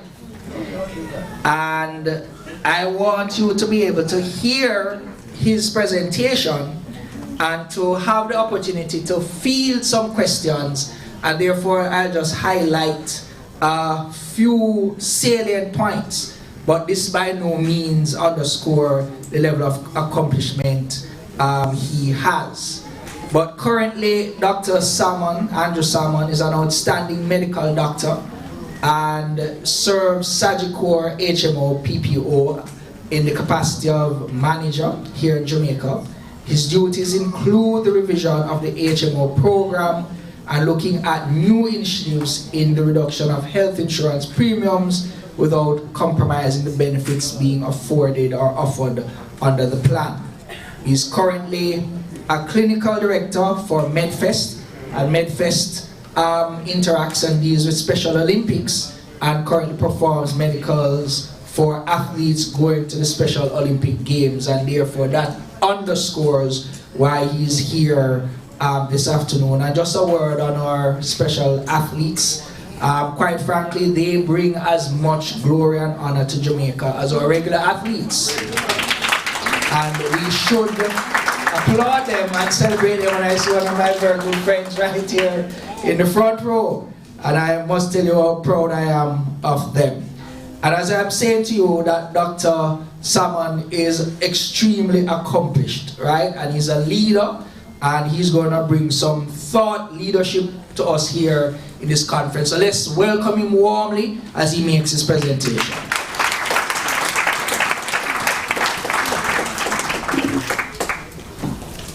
Thank you, Mr. Brown.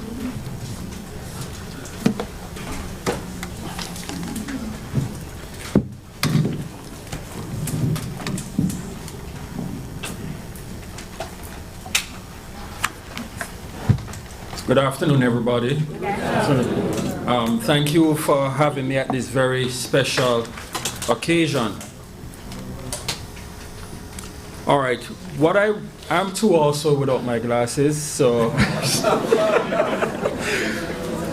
but I hope to just highlight the importance of what we're doing in the Special Olympics, in particular persons with disabilities. While we recognize persons, the Paralympics, you also have Deaf Olympics in my research for persons who are deaf can actually participate. I want to point out the importance of the person with intellectual disability, because they seem to be the ones that, generally speaking, are often forgotten. So, briefly outline the concept of health and wellness, to define intellectual disabilities, to discuss the health challenges facing persons with intellectual disabilities, and just kind of give an overview of Special Olympics and outline the benefit of participation in sports for persons with intellectual disabilities, and also make some recommendations. So, what is health? As stated by the World Health Organization, it's a complete physical, mental, and social well-being, and not merely the absence of disease or infirmity. So what that really means basically is that you're feeling well about yourself even though you may have a disease condition. Now, some parties had spiritual well-being, so the aspect of health would have been mental, physical, social, spiritual. And of course, since lately, there have been a lot of talk of wellness. Now, wellness and health, while they are related, they are not the same. Wellness is really hard to define because I feel well now and tomorrow I don't feel well. But what happened to you? Well, I'm not really sure. I just don't feel well. You look well today and tomorrow you don't look well. My wellness is not your wellness. So we are not on the same page when it comes to wellness. So what is wellness? It's a multidimensional state. Basically what it describes is being in positive health. And it is exemplified by two important things: the quality of life and the sense of well-being. Now, the quality of life is important because from lately we stopped talking about how long you're living for.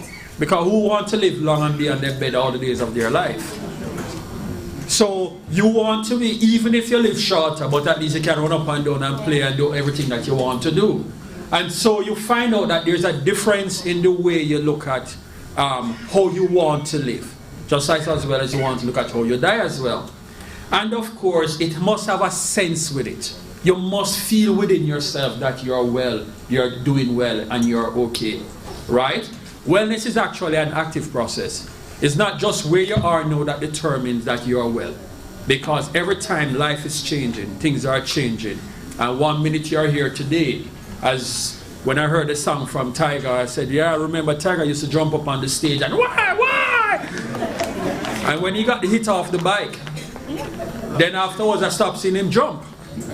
And so he went from being an independent person, as one would say now, to somebody who's dependent. And so what was normal, now would you call him abnormal? Is he abnormal? No, he's still living. He's still a person, still named Tiger. But he has a disability. And there lies the difference when persons with intellect, with disability. You're not defined by the disability, you're defined by who you are. Amen. Now, as I said, wellness is always a process which always needs improvement. You must be aware. If you don't know what you're doing, you don't know if you're well or not, right? There must be choices. Like in everything, there's a choice, right? And you must select what is best for you. So I can determine for you what is well for you to some degree. In general, it will determine by who you think or what you think is your best well or health. And of course, success, of course, is determined by each person. If your success is to live until you reach 50, that's your success. I want to live to be 100, that's my success if I want to look at it in terms of life.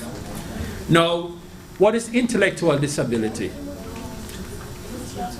Alright, it's a term used to define persons with certain limitation in cognitive, intellectual functioning and skills, including communication, social, and self-care. It is the most common developmental disability, right? Actually 1 to 3% of the population have it, which means therefore most developing nation is actually 1%. And of course, it is estimated that Jamaica have about 90,000 if you use the 3%. So it's as low as 30, but it could be as high as 90,000. On record, you may only have about 15,000. So there are many persons out there with disability that we are unaware of, for one reason or another. And we could discuss it another. Now, the American Association for Intellectual Disabilities define an individual if he or she meets 3 criteria. One is the IQ must be between 70 to 75. All right? The second thing, you must have at least limitation in 2 or more areas of skills that you need to live, work, or play. Right? So things as communication or self-care, that might be one of the, or 2 of the skills that you may have deficiency in. And the second thing, it actually should be developed before you reach 18. Right? But if you don't know if you have it and you reach over 18 and then you said, hey, this person don't like them have it. Sometimes we used to say people slow in learning. And we never used to pay attention to it. Maybe these persons have it, but because there's a stigma with it, If you're slow in learning, you mean that you're foo-foo, you're dumb-dumb and all of that stuff. So nobody wants it. And I wouldn't want my child to be labeled with any condition other than being normal. If anything, they must be extraordinary as opposed to inordinary or not so ordinary. All right? And I have a picture of some of the person that you may see. Now, when it comes to health and intellectual disability, here is where things get a little bit off. Widespread belief that people with intellectual disability receive healthcare that are healthcare than the rest of the population. Why not? It makes sense. I have a disability. I'm supposed to be able to go on to the healthcare. I'm supposed to get better treatment of health, right? Yes. Wrong. People with intellectual disability actually have poor health. They actually require more specialized health care, and they also have greater difficulty in accessing health care and doctors compared to the general public. So therefore, they are actually at a disadvantage than an advantage. And there now, so we found out that persons with intellectual disabilities have more serious health problems than the general population. They do. They do. A lot of time you hear, you know, we talk about the children with Down syndrome, and you hear them have to go to the cardiac unit and the surgery foundation that really helps with the heart specialist, and they have to do surgery for hearts and stuff. That is where some of these persons end up having. So they do need specialized care, right? And these cares are actually costly. So medical problem more prevalent, they have hearing defects, visual defects, abnormality in gait, mean abnormality in walking, balance issues, they have dental problems, and they also have obesity at all age, which is higher than the general population, which is not good. So intellectual people get fatter than they should, right? Now, when they looked at it, they were actually screening some persons who actually participate in the Special Olympics, and they look at about 3,500 athletes. Let's look at the statistics. For hearing, 30% of the athletes actually fail hearing tests. This rate is 6 times higher than in the general population. Tooth decay, 35% of athletes had obvious signs without x-rays or probing of decays of teeth in their mouth. 12% of the athletes reported having mouth pain at the time of examination. Actually, they came to the sport with dental problems at the event. Now, in contrast, that only 2% of population in the US actually at their last visit complain about dental problems. And they are actually at 35% or 12% at the games. Let's talk about vision. 25% of young athletes cannot see far, 10% cannot see near. Between the age of 35 and 50, vision worsened, with 45% not able to see far and 35% not able to see near. 15% of all Americans between age 45 to 65 have reported vision problem. So that is 3 to 4 times higher than what you're seeing in the general. Obesity. Now, Special Olympics, as I said, they are actually is a young population, and I will explain to you why they are actually a young population, right? So it's a relatively young population. The average age is actually about 27, and 30% of the adults were obese, 23% of them were overweight. Now, the good thing about it is the similarity between is that the obesity in the population is actually the same as the obesity in the Special Olympic people, which is not good. These were some data, but I don't want. Now, obesity is a major consideration, and the reason why we want to address obesity is because with obesity, it is a known risk factor for diabetes, hypertension, high cholesterol, all of the stuff. Now, Special Olympics do have tobacco usage. No, tobacco smoking in Special Olympics is actually low. and that is a very good thing, all right? So they don't smoke a lot, all right? And that's very good, right? But we know that smoking can cause heart attack, stroke, cancers. I didn't know that tobacco until I was doing our research. It can also cause diabetes, right? And secondhand smoking is very high. About 34% of those persons are actually exposed to secondhand smoking. And that is also implicated in heart attacks and strokes, right? Now, the good thing that we have, it's not all bad with special people with intellectual disabilities, because a significant numbers of persons, and you're talking about 54%, actually do 3 or days more of exercise. And that is very good. While the standard being 5, at least 30 minutes 5 times for the week, they are actually doing like 54% doing at least 3. And that is a very good thing, especially when it comes to things related to cardiovascular and heart disease. Compared to the general population, it's around 52%, and it actually gets a little lower depending on how further you are, how much age. Now, here's where the problem also lies. There's a complication. You have the medical problems, but then there's also the issue with the lack of the necessary skill by the health professionals. It's not every doctor can see somebody with intellectual disability, and that is true. And for one reason or another, we tend not to want to say that, because you come to the doctor for help and the doctor said, well, I can't see you. You don't think good of the doctor. So he would want to see you, and then at the same time as well, to try and deal with you, even though he's not able to handle you and to deal with you properly. At the same time, there's a communication barrier. There's a way in which you speak to somebody with intellectual disability. You can't say, brethren, yeah man, everything, what's wrong with you? The person may not know. They may not be able to explain to you what is happening. And so when you have that, you find out that it becomes a problem. And so the lack of training is in question, determine the quality of care that you get. And there's no doubt in my mind that some physician cannot provide the necessary care for a person with intellectual disability. All right?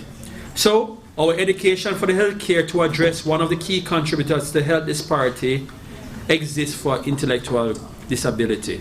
Now, how bad is it you want to say to yourself, yeah, the doctor never go through training, how bad it really is? All right, so let's look at it. In primary care in the States, and you need to use it properly, the primary care is like a GP. They have programs, so you don't just come out of school and set up a shop tomorrow.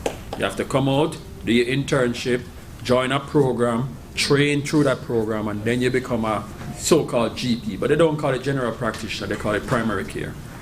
Now, your primary care is the first point of contact in any government. You don't just get up and go to the hospital unless you have a medical emergency in the States, right? In Jamaica, you get up and go to the hospital for your footballer, you jump and go to the hospital. No.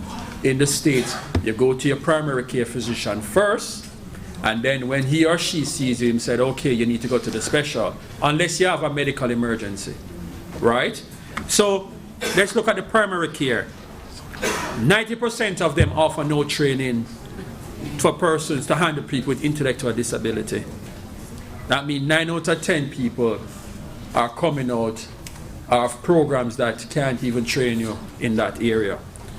52% of medical school for deans and for dental deans, and 56% of students and 32% of people in other programs say that they are not competent to deal with person with intellectual disability. They are saying it, it's not somebody saying it of them. So they recognize that they are not able to deal with it as well, right? 81% of graduating medical students in the US reported not having training for care for person with intellectual disability. All right? Now, what are the 3 main reasons for it? 3 main reasons for it is, 1, the lack of priority given to treatment for person with intellectual disability. Population small, we don't really need to see, we have multiple people to see. So why we must see people with intellectual disability, or why we should carve out a program for them. All right? lack of curriculum, right, for training medical students, and of course, lack of faculty expertise, because you can't use the same person to do the same thing if there's deficiency. So you're going to need somebody who's special in order to do it. Now, the training is interesting. The training is not due to discrimination or unwillingness. So don't get me wrong. It's not that the doctor them said, well, we really don't want to see them people here because them now give money and them poor. And no, that's not, it has nothing to do with that, right? Actually, in fact, 3/4 of the schools will say that they are interested in treating if them know how to do it, right? And people will actually, everybody would have said, listen, if we could get a curriculum and we can know how to handle and we can incorporate it into our program, then we would do it. And actually almost 100% of the schools said they would do it. They don't have no objection in doing it. So therefore, it's not from unwillingness, but sometimes it's due to perception as well. Now, I'm going to put up an equation. I know that most people don't like maths, but it's a very good maths equation. Simple and very good. So the equation is, if you have the myriads of problems, so enough problems, plus deficiency in the medical profession to treat, equal people with intellectual disabilities 2 times likely to die before the age of 50. And so why the average age is 27? Because they are likely to die before they reach 50 than those who don't have it. This is the consequences of. Now, the health issue, if you're born with it, you can't fix it. But the professional, the deficiency in persons to treat, you can actually fix that. Now, so the life expectancy, average age for men is actually 13 years, people with intellectual disability, and for 20 years for women. So if you have an intellectual disability and you reach over 20, you'll live long. That's what it means. And if you're a male and you go beyond 13, you're an elder. Now, let me go back. Sorry. Now, majority of the premature death actually is not related to their disability. So they really don't die from their disability. So what killing them then, doc? Majority of it is actually related to the delay or problem in investigating, diagnosing, and treating the condition. So the longer you take to recognize the problem, or the longer the doctor takes to recognize the problem, do the treatment and the investigation, that is the reason why most of them are actually dying. So what we can say, despite limitation with people with intellectual disability, over 4 million Special Olympics athletes participate in games and events organized by Special Olympics International every year. 4 million. Now, I thought about it and I said, not even the Olympic have so many persons in any given 1 year participating. But over 4 million Special Olympics. There are actually 56,000 games that actually occur annually, which means that there's actually 158 games per day. So Special Olympics are run wild, right? Now, many people, and this goes, many persons actually around the world underestimate the potential and abilities of people with intellectual disability. Many, many, many. Why sports? Why sports is a very important question. It helps to change external perception. When I see you do it, I can say, oh, but them can do something. We never know them can do something, right? That's how we always do it. See you do it, we believe you do it, right? What else? It creates an opportunity, which is very important. And this is very, very important. Oftentimes we think persons with intellectual disabilities are different from us. They too also have self-esteem. They too have self-worth. They too also need social inclusion. As you heard previously, we used to put them aside They never used to do anything in sports. Now we have them, as I said, Special Olympics have 4 million athletes participate every year. You tell me where you have over 4 million athletes doing any sporting event over the year. Probably only football. You can think about it. Worldwide in all the countries doing sports. Probably only football is the only country that sports that actually would surpass it. Right? Now they have done studies in United States and Peru, Argentina, China that it reports improvement in athletes' self-esteem and self-confidence, right? It builds social skills and sports skills as a result of participating in Special Olympics. Now, Special Olympics have what is called the Healthy Athlete Program, which is designed to help athletes improve their health and fitness, right? It leads to an improve in the sport experience as well as improve well-being.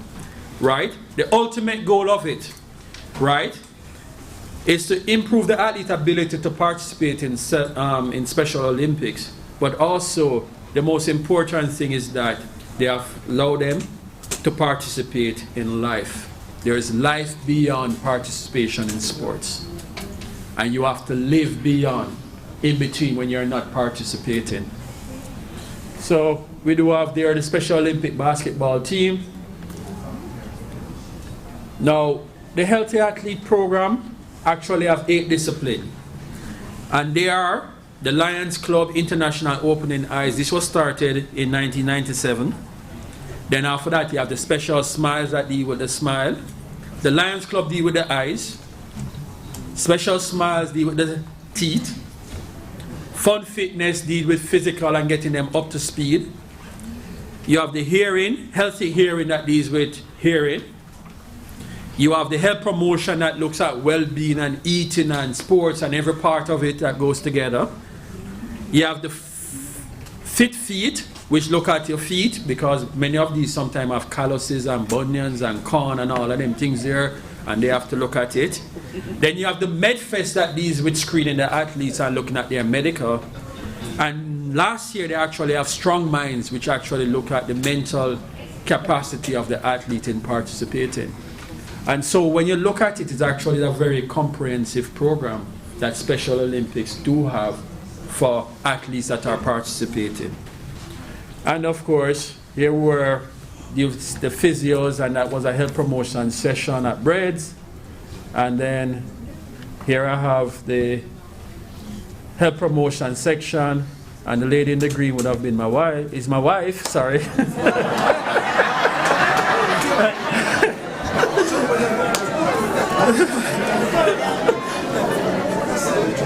The bigger one, not the further one, alright?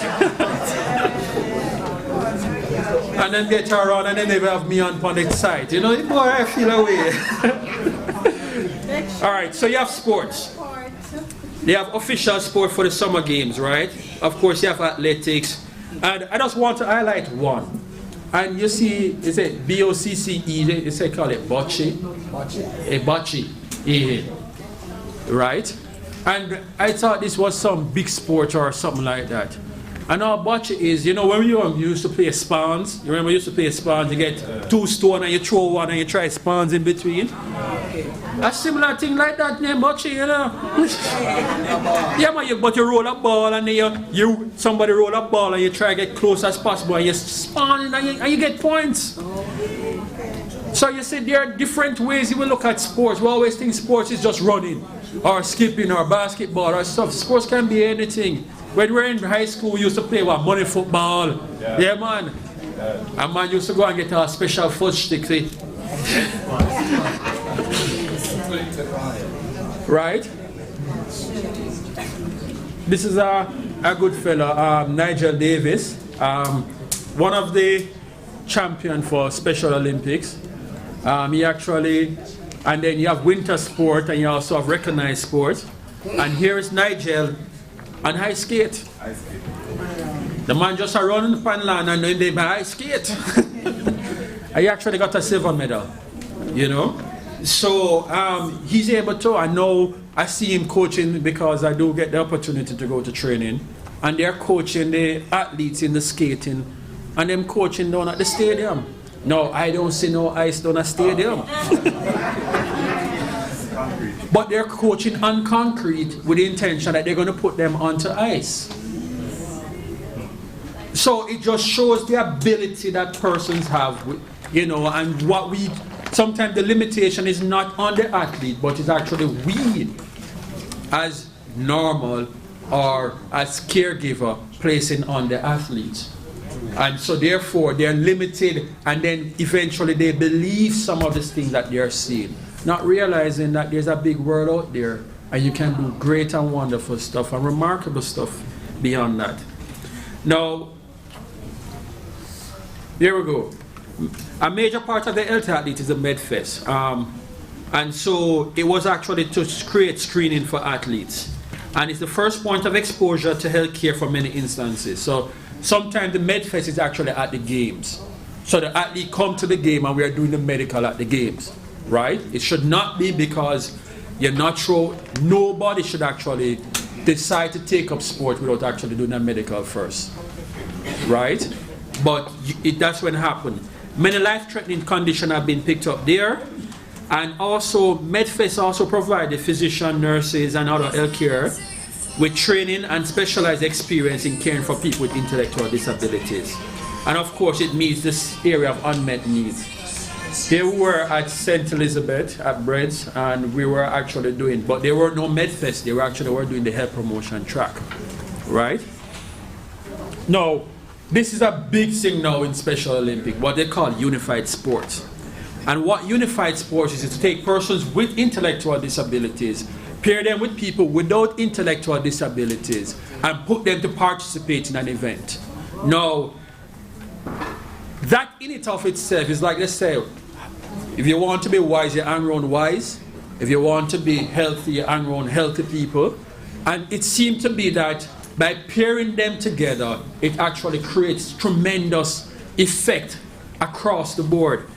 And so what you find out that it is shown to improve the general well-being of person, especially in understanding people with intellectual disabilities and reducing communication barriers. All right? They actually shown, so here we have like the football, they're playing together. So what they have shown, the benefit of it. The benefit of participating in such events include, they found it in Europe, that 54% of the athlete and the partner thought that they were having fun. So they do have fun together, right? It also creates where we're seeing that the partners found feeling challenged sometimes during the training. It also improved their skills in terms of their football skills. They reported that the football skills went up, people without intellectual disability.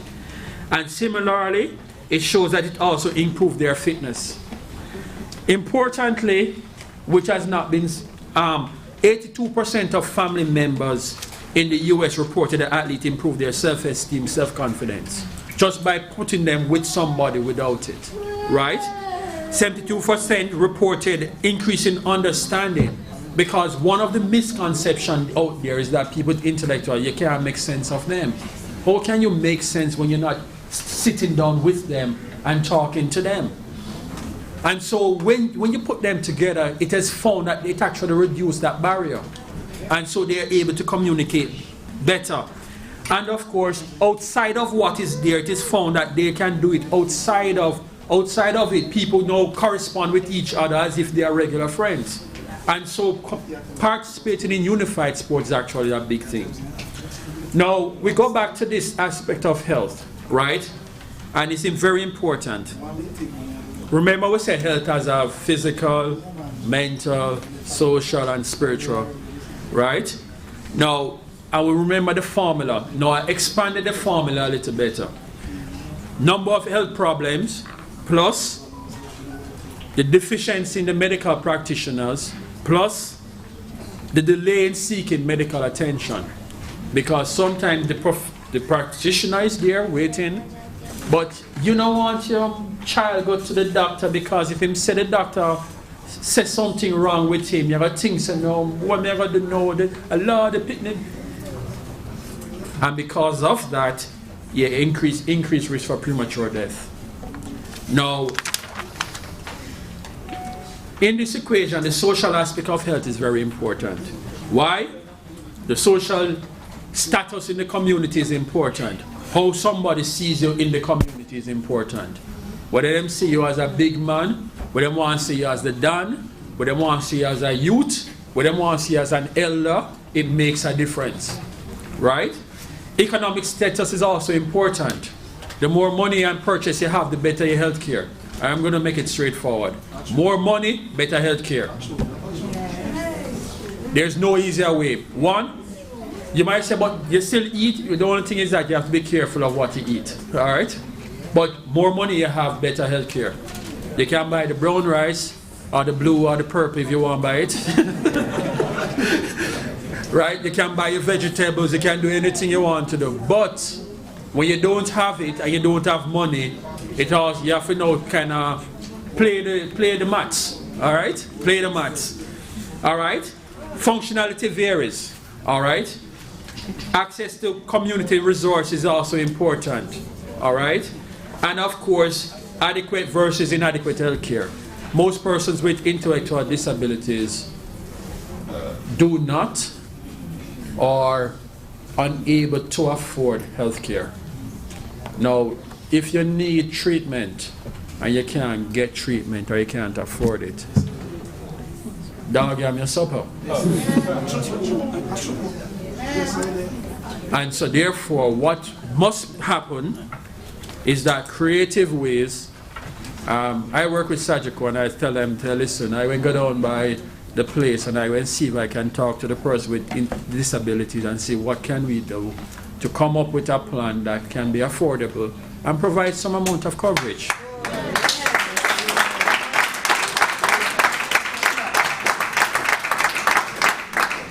And that was even before I came and I knew about this presentation. So it was something that I just felt that it's important for us. What can we do? Recommendations. National policy document. Important to have policy document. Develop a national database. I'm happy to hear what I was sharing in the time that I came in. Helping people with intellectual disability be full partners in effort to promote and protect their health. Right? Creating working group of patient advocate, professional and health insurers. And of course, creating a task force of medical and dental school administrators, clinicians, and students. Now, developing national policy is very important. If you're not in a policy or a policy type arrangement, especially when it comes to the government, you're not considered. That's just how it is. And so what needs to be done, policy will be done to make sure that you're a priority. And given that you're a priority, there's also accountability. Because once the document said that you must look out for people with intellectual disability, the government can't say, no, we never mean it. You have to hold them to that. Right? It also fosters a multidisciplinary approach. Right? And it also helps secure resources. Once you have a policy, nobody will come in and just start give up money and say, where I give up money for? Boy, we have some people down the road who want to give some people. No. We have this, we are hoping to accomplish this, right? And the intention is that this would help us move forward, right? The national index, they have mentioned even in that we'll have a national index. It was mentioned this morning that they should they should have a national index, which is important because that will help you to know when you're on the right path. Here we are, quite a few persons in this, but the one at the gentleman at the right, far right, white, is Steve. Steve Perman, he actually is a dental surgeon at Boston University. He was one who started Special Smiles for the Special Olympic. Then you have Adam Nabu, who's the president. Then in the middle, that is Heather Harmer. She is the North American region for the Special Olympic. The gentleman, the lady behind might be the administrator. In the middle, if you go to Special Olympics and you don't know this lady in the middle, Lorna Bellman, lady speaks. If you don't hear her name, you would know her name. Right? And of course, the gentleman at the back, can't remember his name, but I know he belongs to UNICEF. Then this Joan Chung, Digicel is a big supporter of Special Olympics. All right, from the get-going, they have been on board. So she actually is the chairman of the Digicel Foundation. And then this is Javier Vasquez, which is supposed to be like the legal assistant who deals with framework for Special Olympics. They develop a national database. It is important because I'm going to be political now. Politicians don't move unless they have numbers.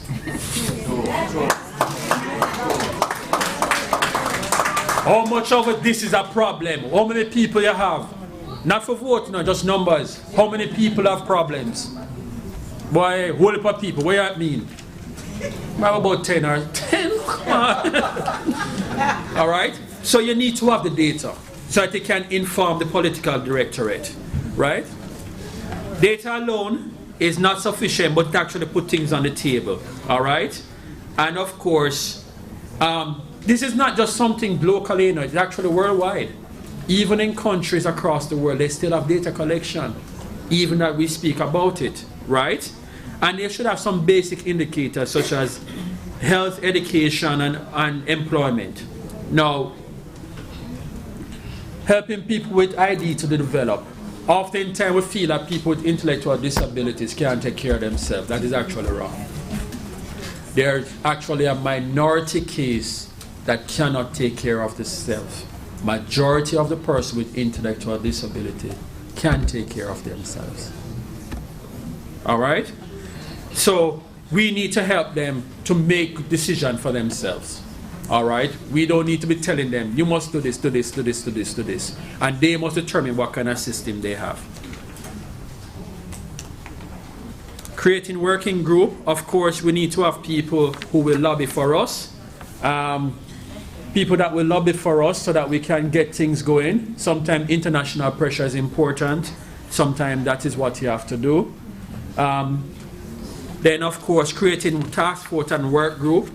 People will actually put into the program if they know how to do it. All right? And so this is important for persons.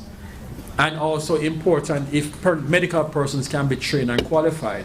I didn't know that there was developmental specialists until I started doing Special Olympics. All right? Now, it's important, as I talk about my experience in closing, as you see, it started about over 3 years ago doing medicals at the School of Hope.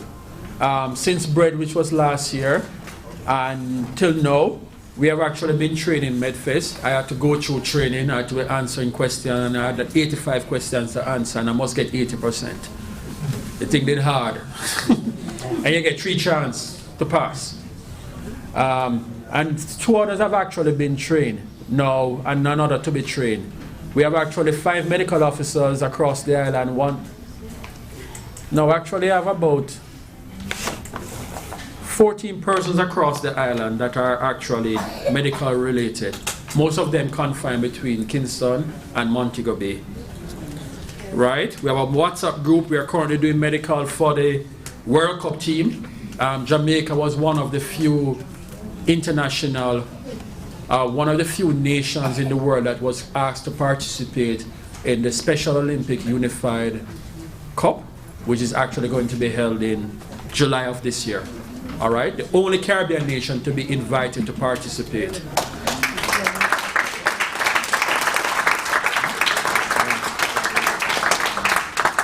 And we're actually organizing medicals for the athletes for the summer trials, and we are planning for the MedFest, which will be June 29th, right? Now, we can't overemphasize the importance of having medical done before competition, right? It could never be automatic, and important to have a proper history. And I just share this in closing. About 3 slides to go. 17-year-old male, not recognized to have medical condition. He has a history of 1 testicles. All right, mother aware of it, seen by GP, participate in Special Olympic sports. And the question you need to ask is, where the other one there? No. Now, in MedFest, and this is where we kind of differ, in MedFest you're not allowed to do invasive procedures. So we can't do no examine the scrotum, we can't do no examination of the vagina or anywhere else, and we're not allowed to we're not even allowed to take blood and do the sugar test. Cannot be a part of MedFest, all right? Now, the plan, of course, was to do an ultrasound to locate the udder and to send him to a urologist. Those are the people that deal with it. The concern is that he's actually at increased risk for testicular cancer. Once it don't come down after age 2, you're in problems for males. All right? Now, yes, that's unfortunate for him. He actually was shot to the abdomen. He's actually recovering well at Spanish Town. Now, so in closing, persons with intellectual represent a small portion of the population. Just as important as anybody else in society, there's widespread marginalization in their health despite improved development in the health status over the last 40 years. At the core of this is actually a misconception about person with ID and the lack of corrective interface. So people keep what they believe of you even though they have not discussed it. An effort should be made to dispel these myths. And then final quote for today. It is once said that the moral test of government is how the government treats those that are in the dawn of life, which is the children, those that are in the twilight of life, the elderly, and those who are in the shadows of life, the sick, the needy, and the handicapped. And this is by Herbert Humphrey. Thank you.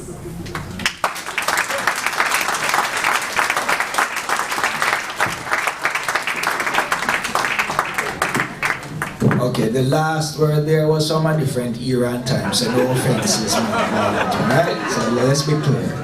That's why I would say we are especially abled or differently abled, right? So that word is passé, it's historic, but understand it in the context of the quote. We want to put our hands together again for Dr. Salmon. I was extremely intrigued by the presentation.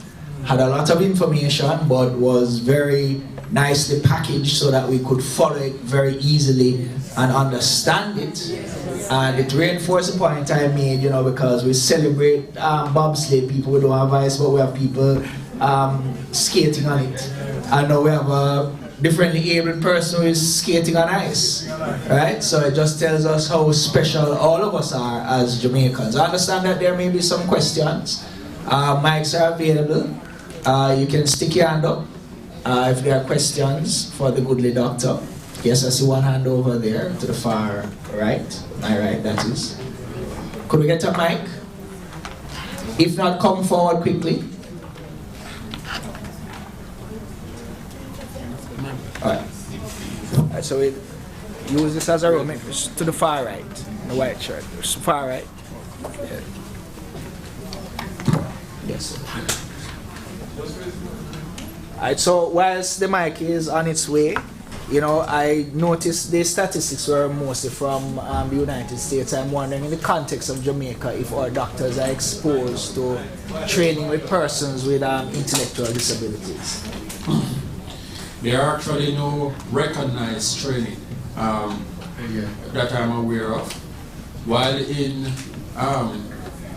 we may touch different aspects of training in our course. So you might do pediatrics and then you get a case of Down syndrome. And then that is what you will touch. But we really don't deal with intellectual disabilities as it is in our curriculum.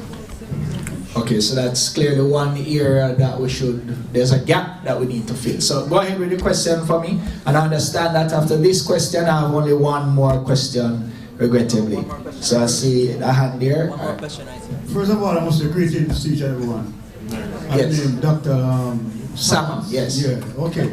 Now, I understand quite a bit of your speech, but you know, you mentioned first of all, in this first speech, you have some slow learners with disability as well. I'm a slow learner, but I need to understand, put you towards going to the doctor. right? You get a subscription, really. You mentioned, you commented one of the times, but I want to get more understanding towards it. I've extended some more. You get a subscription, really, and you cannot really afford it. If the government can extend some more towards our disability person with type of sickness and so on, and subscription we can afford. Can you comment on it, please, sir? Well, I'm not a politician and sitting there. No, but it is something that is very, very, very important. And there are possible solutions for it. Now, I want to bring up something, and I probably didn't mention. There are actually about 1,000 scenarios where persons may have intellectual disabilities recognized. And there may be 1,000 other conditions that they believe may have intellectual disability that are not recognized as yet.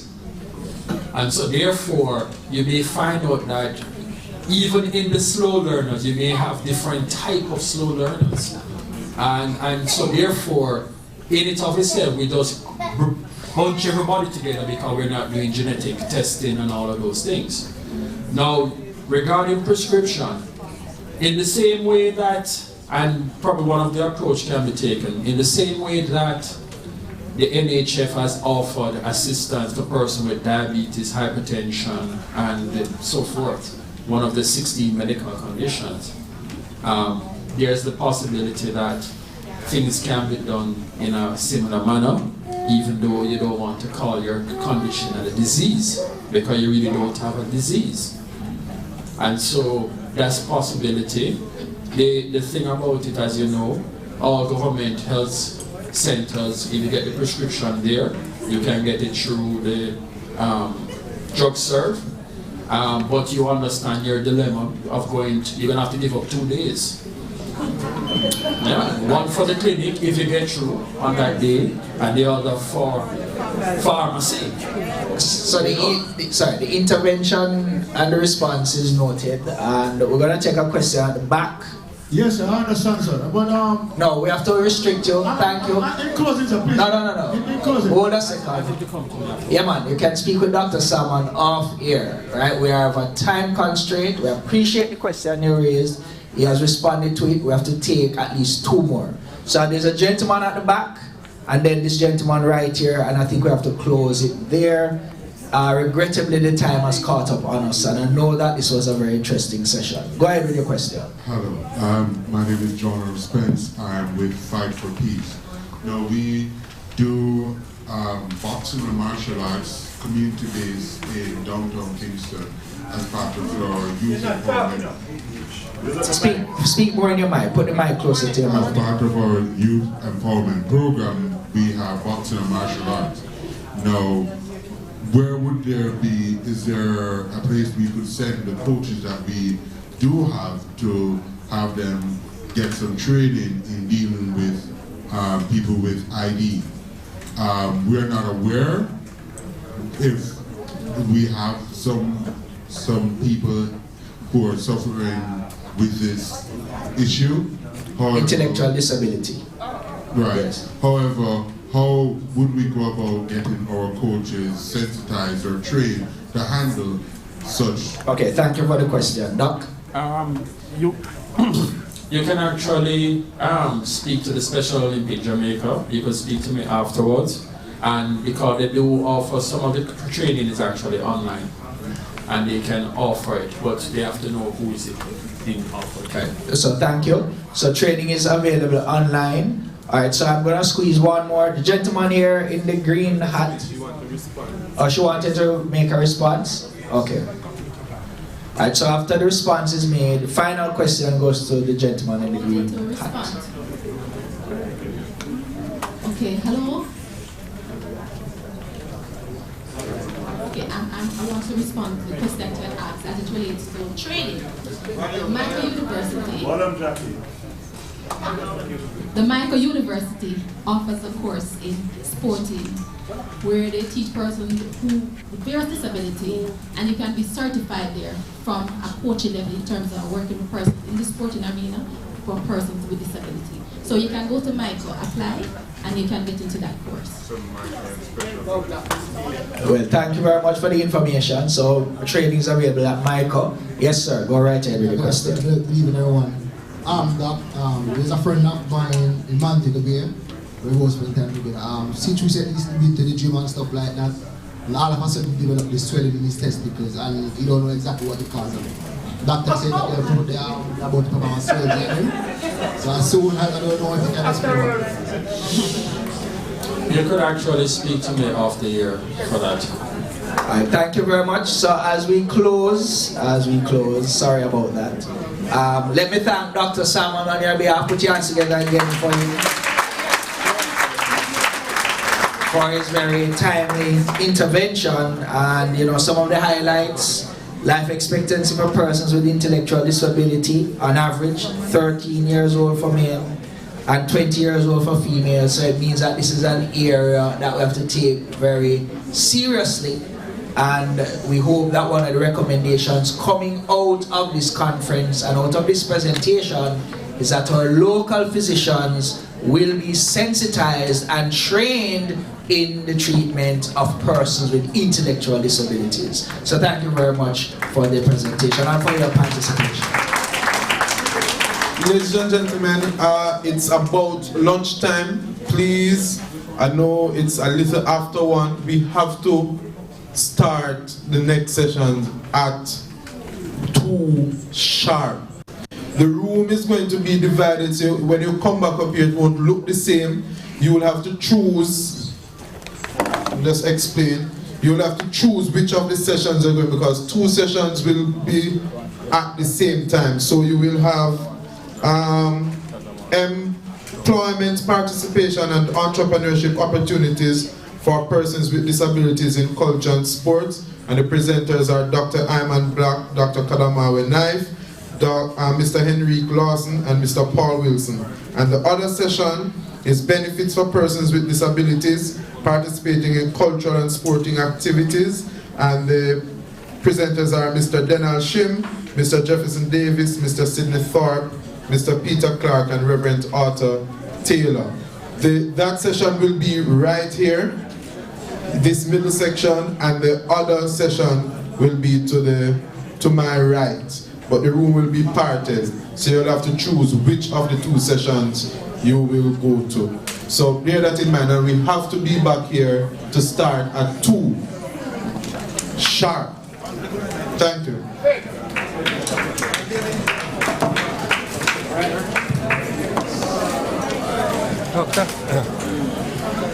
Brilliant presentation.